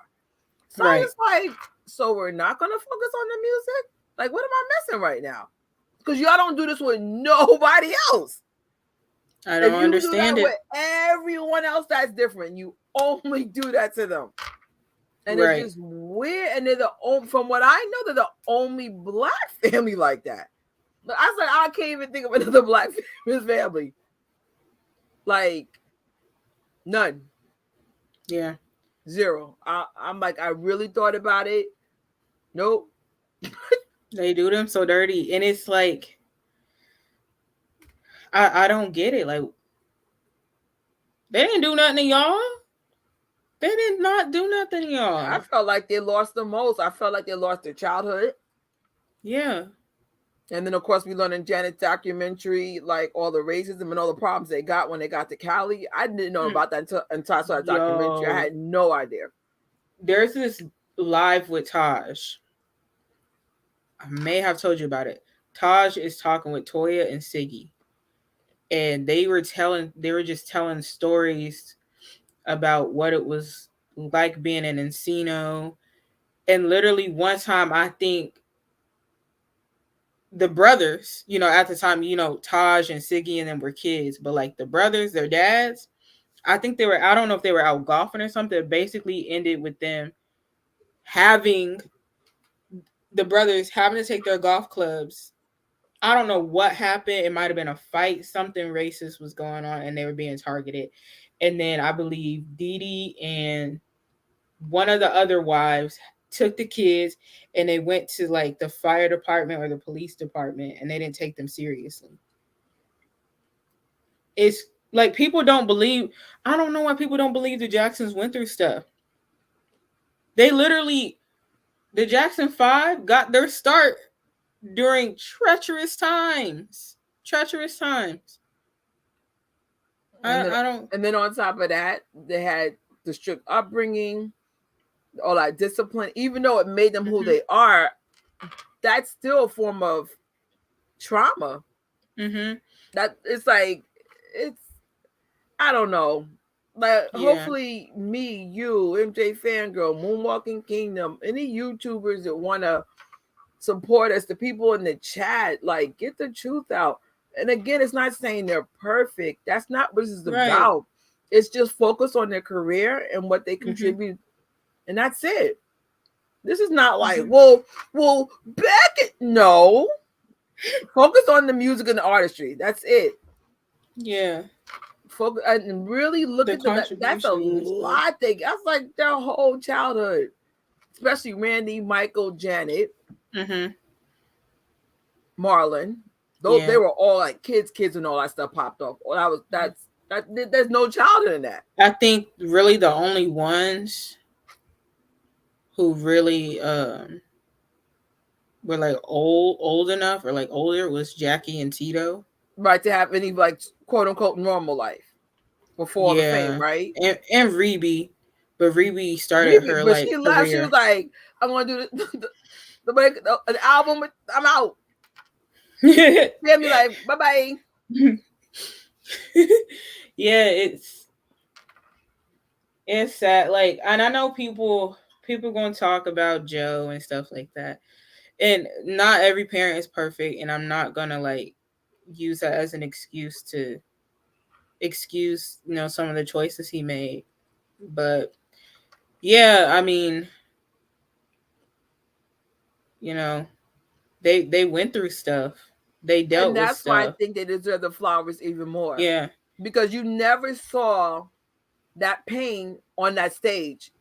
You always saw happiness on that stage. And then you find out through lives and books and this and that, through documentaries, that these children went through a lot. But they did it with a smile. Yeah. And you guys are just constantly coming for them. And I just think it's unfair. Because I'm like, that level of discipline is unheard of. Even to the point where, like I mentioned, they themselves didn't understand like what his parenting style and like what he did.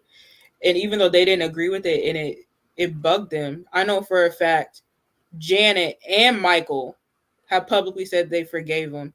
They forgive people with such ease. It's just like something that's embedded in them. And like they're such nice people. Like they're really, really, really, really nice. And so I'm like, why are they being treated like this?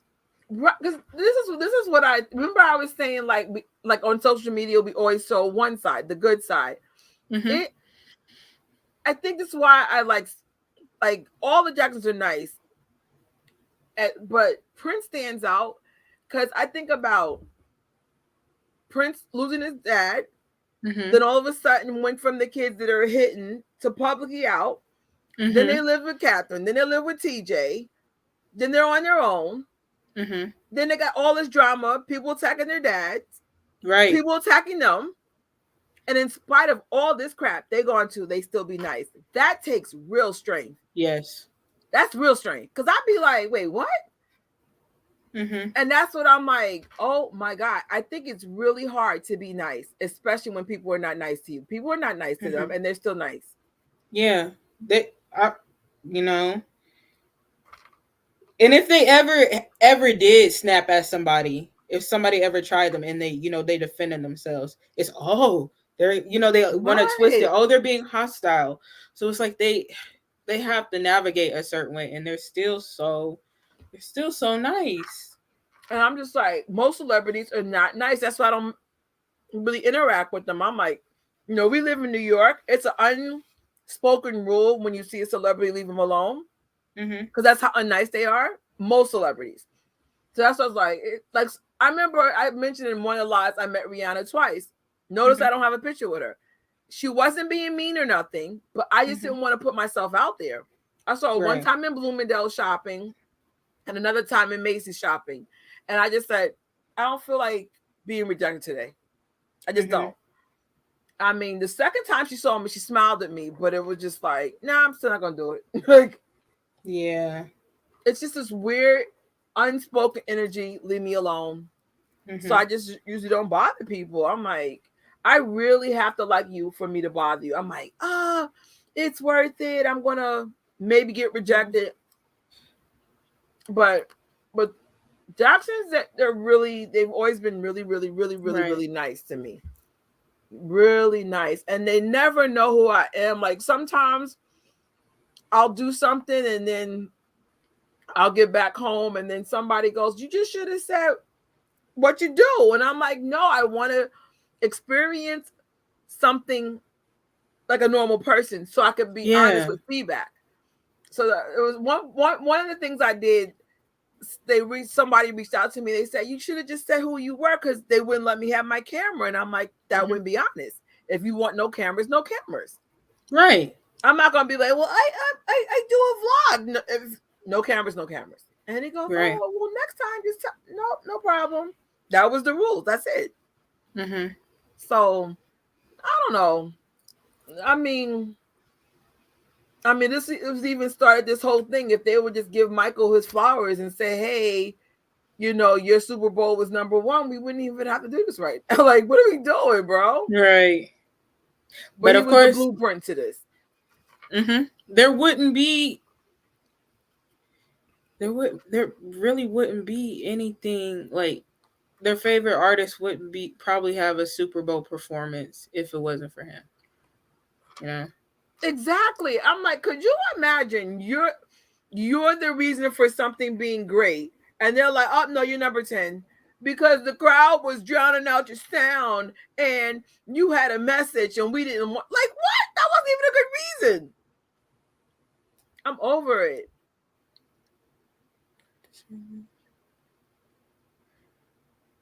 Oh, hold on. What did he write? I have to share this. I've been to Terrell's concert and had a meet and greet ticket, but it was late and they wouldn't start the show before I was there, and I was looking for, but I got there.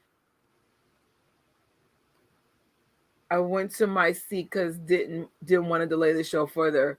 What? They wouldn't start the show? So nice. Wow. That's amazing. And Terrell is so nice.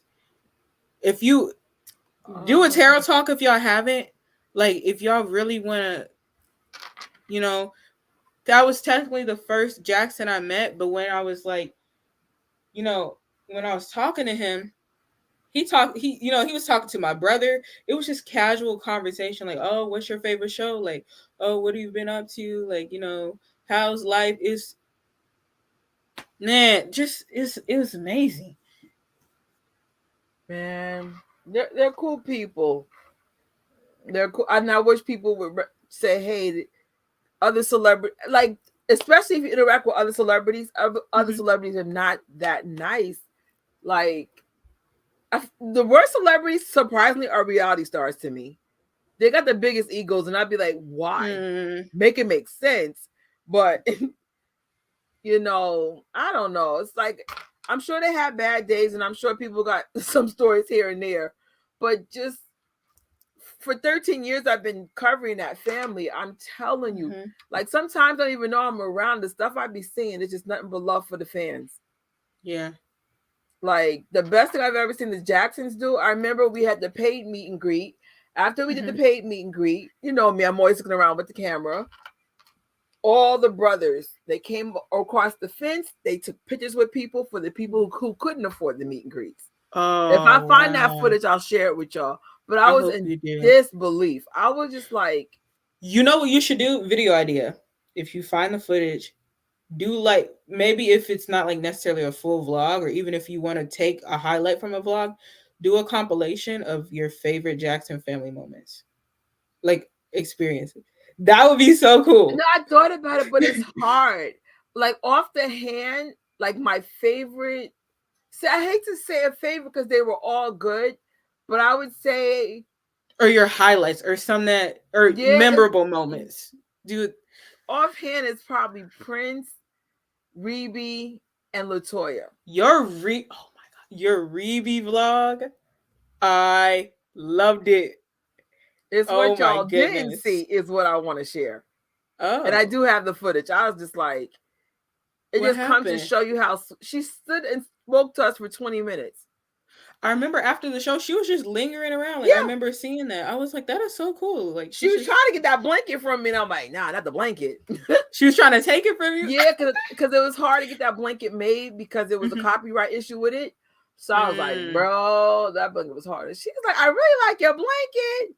I really like your. I was like, Rebe, you ain't getting that blanket. But it was just weird. And I'm just saying, she let me tape her, and I'm just like, what the hell? Yeah, like her show. Yeah, I think she was going to cancel the show because it wasn't a big turnout.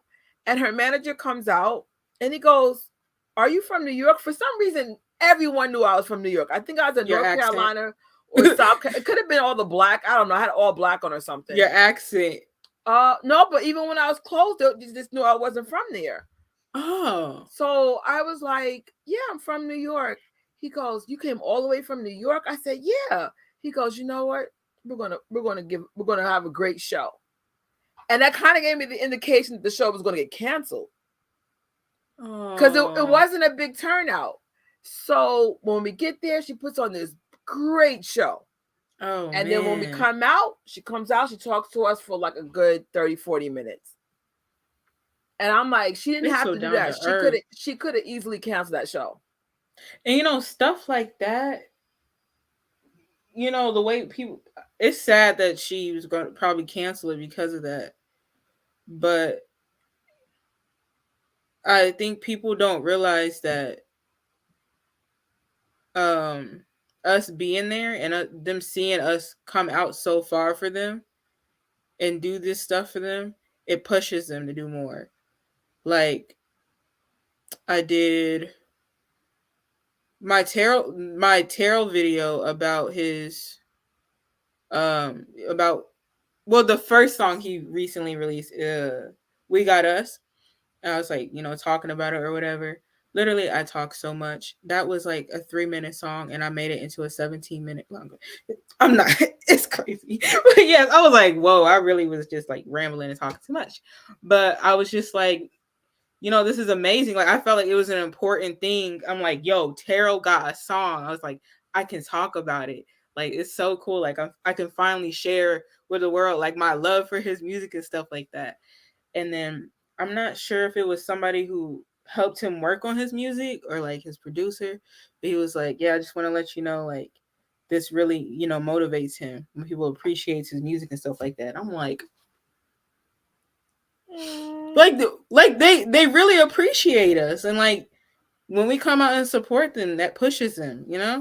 If you went to Thriller Night last year, there was so much love from. It was Siggy, Prince, TJ, and Taj. Mm-hmm. Like, I'd never seen people talk. Like, TJ was talking to people all night. It just wouldn't stop. But he was smiling the whole time. I'm sure he was exhausted and maybe even annoyed. Could you imagine, like, talking for 5-6 hours straight? But the whole time he was smiling. And I remember in the vlog, I thought I interrupted him. But then when I came home, I said, no. It's almost like he was waiting for me to, it was just weird because he wasn't talking to him. His head was turned and he turned and looked at me and I just went, oh my God. Because what happened was he did say he could be in my vlog and then everybody just kept interrupting me. So then that song, Can You Feel It? When that song came on, I just ran. That was a real thing. Like, he said, yes, I heard the song and I never came back. And I never even realized TJ was there the whole time because I was like, once I'm dancing, I'm out. So then I never saw him again, only to realize he was around me the whole time. There was even one part I saw him look at me dancing, but he smiled. But I think he could just tell we just love the Jacksons. You could just tell we were happy. We were so happy to be there. And I think it made them happy that we were happy. And then at the end of the night, when I saw him, I said, oh my God, he's in my vlog. I could cry over that. That was like the best. TJ is so nice. Like, and he remembers things about people. Like, he's so, like, him and Franny, even the kids, like, they know the regular, like, people who watch their lives. Yeah, I noticed that. Know like, if you their go in names. the chat, they start be like, hey. I was like, oh, snap. Like, even if it's not, even if somebody's username isn't their, like, name, they still know their name. Yes. I So felt cool. the love from them all. Like, there's something about them. And TJ is amazing. They said Taj was really amazing, too. I just didn't see him that night. You know, something that was really cool? The year, okay, not last year, but 2021, apparently at MJ1, I think Taj was trying to be incognito. It was like, is that Taj? And he's like, yeah, it's me. And like, I think he, in that lobby, I think they said he talked to them for 2 to 4 hours. And it was like, it was a really nice, what's the word? I can't, my brain is like, girl, think. It was I'll say it this way. It was a really nice, intimate conversation between him and the people that were there. I was like, wow. Like that, like, I don't know what was discussed. But I heard it was like really special. That's awesome. I'm like, they could be doing other things, but they're taking their time out. But it makes a difference because it's just like you're more invested in them. Like, I never thought like, oh, me wanting to meet one Jackson. That was okay. This was the initial. It wasn't even supposed to be a channel. I was like, oh, I just want to meet a Jackson. So I meet LaToya. Clearly made an impression on me. I said, well, let's meet another one and another one. And then I was just like, wait, are they all like this? And sure enough, only one time I annoyed a Jackson. I won't say which one it is. So their cousins were there, and then their cousins go, hey, you're annoying them. Stop. But it's just me being nervous. I kept going, how you doing? Like Wendy Williams. So then the cousins were like, hey, you're annoying them. Stop.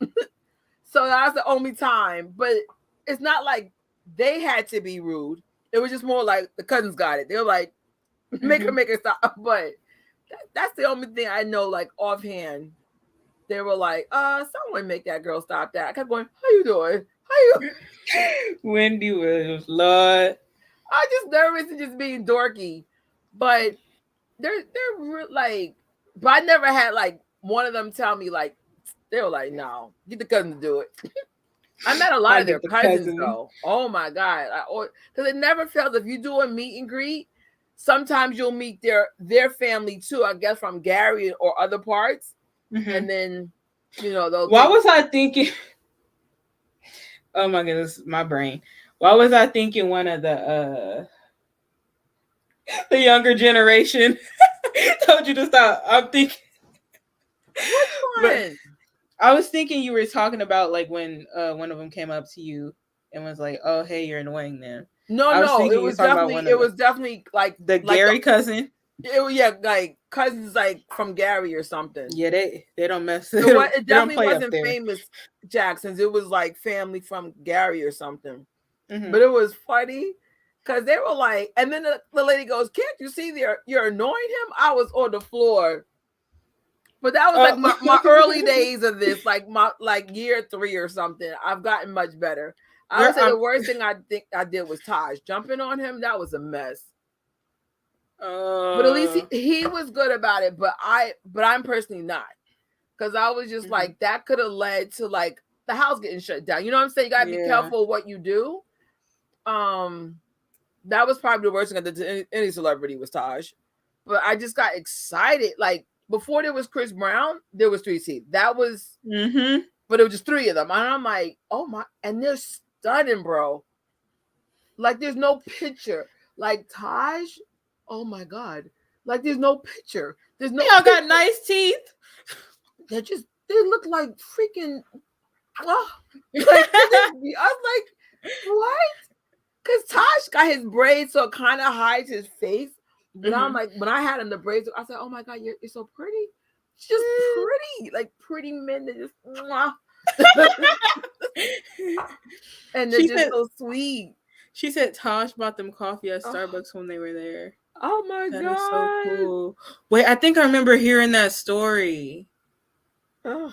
I think one of the other ladies that was with you was telling the story about that. Is so nice. This is like, I never thought this would be a thing. I just like, oh, I got a whole channel based on one wish that came true and it went really well. Yo, beginning of last year, 2022, I didn't see myself here. I was like, I don't know. I'm like, I don't know if I can do it. And I was just going to be like a collector channel. But then I was like, no, let me do other stuff. And then now I'm here. In less than a year, right? You're my homie. Like, what? That's crazy.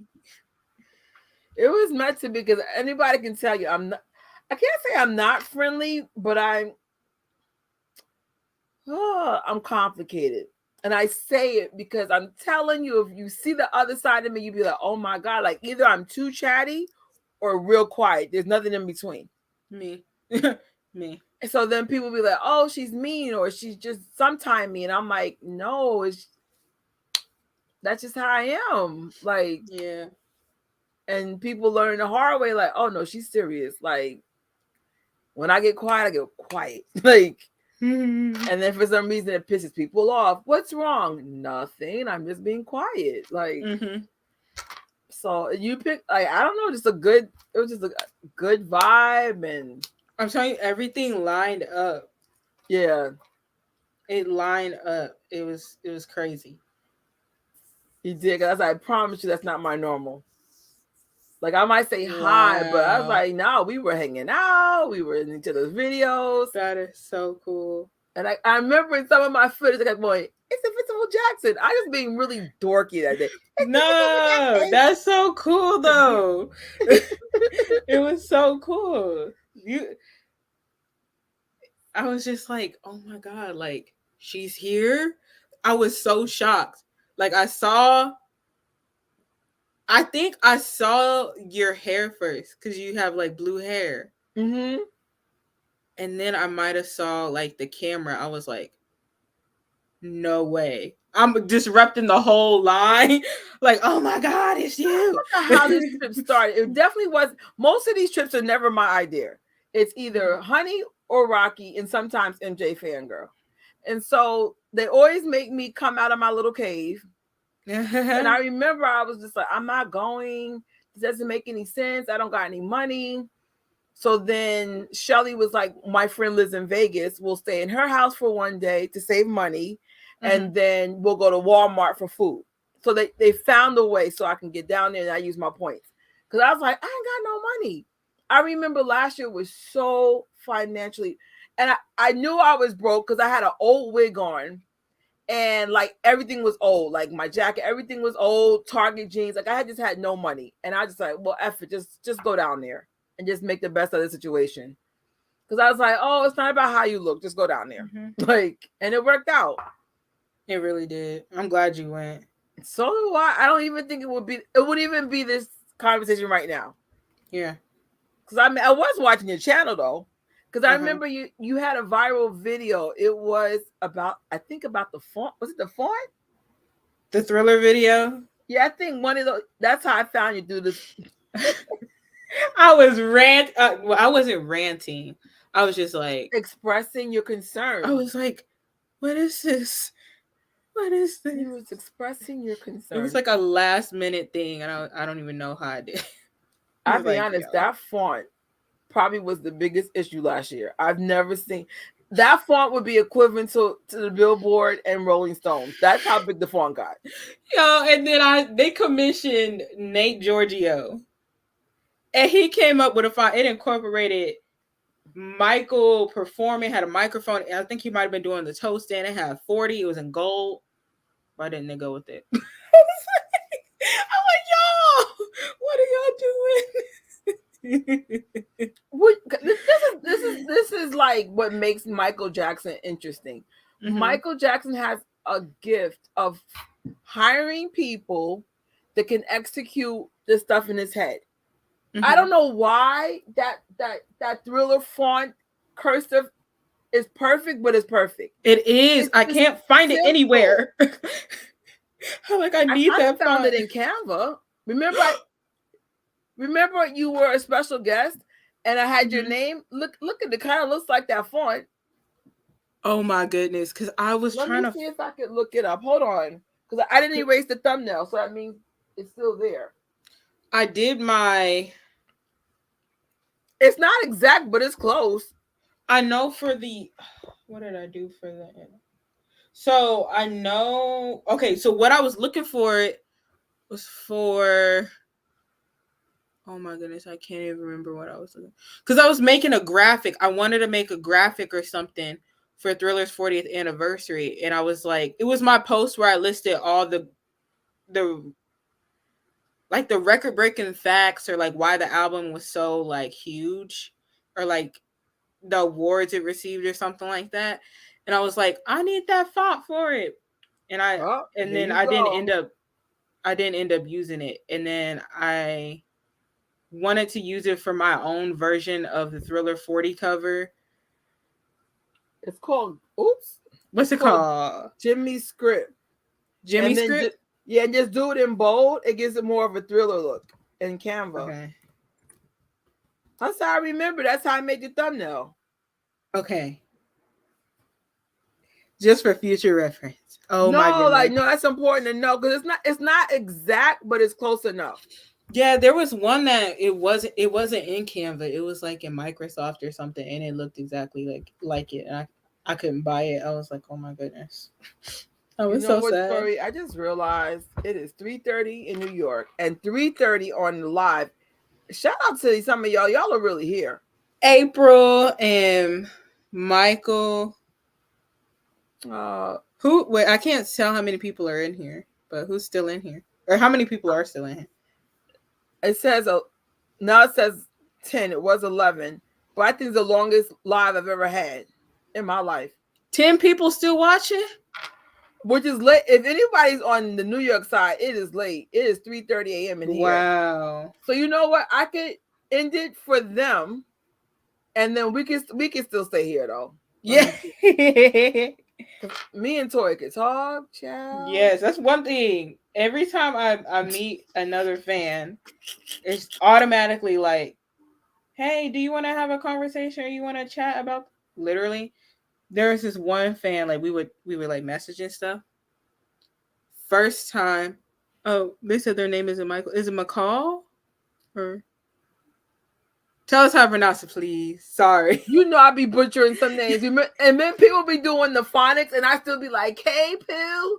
Hey, Mod, y'all. McCall, okay. Okay, my bad. McCall. All right. McCall. Yeah, there was this we were like messaging stuff and then like we were talking to each other literally on the phone till 5 a.m. It was my first time talking to her. She fell asleep and I'm just like, we be falling asleep on the phone. Outside of my mother, the longest person I talked on the phone with was Honey and then Shelly. I remember talking to someone their whole work shift. It was like 8 hours. It was like they came home from work, sun went down. I love talking to Jackson's fans. It's literally the best thing. Well, at least this person don't have to go to work. I got church tomorrow, but I was telling Tori because I'm having issues walking, I'm just going to do church from online. I know people like, she's cutting church. No, I'm not. I could barely even do my job. Let me see if I can find the outro. I know I had one for this. Okay. All right, guys. You all rock. 3 hours and 34 minutes. This had nothing to do with the Super Bowl performance, but thank you. Some people gonna see it. Oh my goodness, 3 hours for the Super Bowl performance. What they do? Watch the whole Super Bowl? I'm really surprised they didn't tear it down. I said, they're gonna tear this down. We're just doing this for nothing. But I didn't care. I really wanted to see it anyway. Mm-hmm. All right, guys, make sure you sub to my guest, Invincible Jackson. Let's help her channel be monetized so we can do Operation Give Back. That is our project where we want to sponsor fans in the future. Mm-hmm. We're manifesting that. So, but we got to get her monetized, and we got to make sure she's making money too. All right, guys, and yeah, make sure you sub to this channel. If you're not, we're not using this chatty. We're not even this unfocused. It's just we did a focus live. What, 3 hours earlier? Look at the live before. I promise you, we know what we're doing. This is not normal. It's not. All right, guys. See you later. Oh, wait. Somebody had comments. Did I miss something? Okay. All right, y'all. Knock it now. Knock it. Oh, shoot. Wait. All right, now. Bye. Thank you for watching this live or replay of this reaction video of the Super Bowl.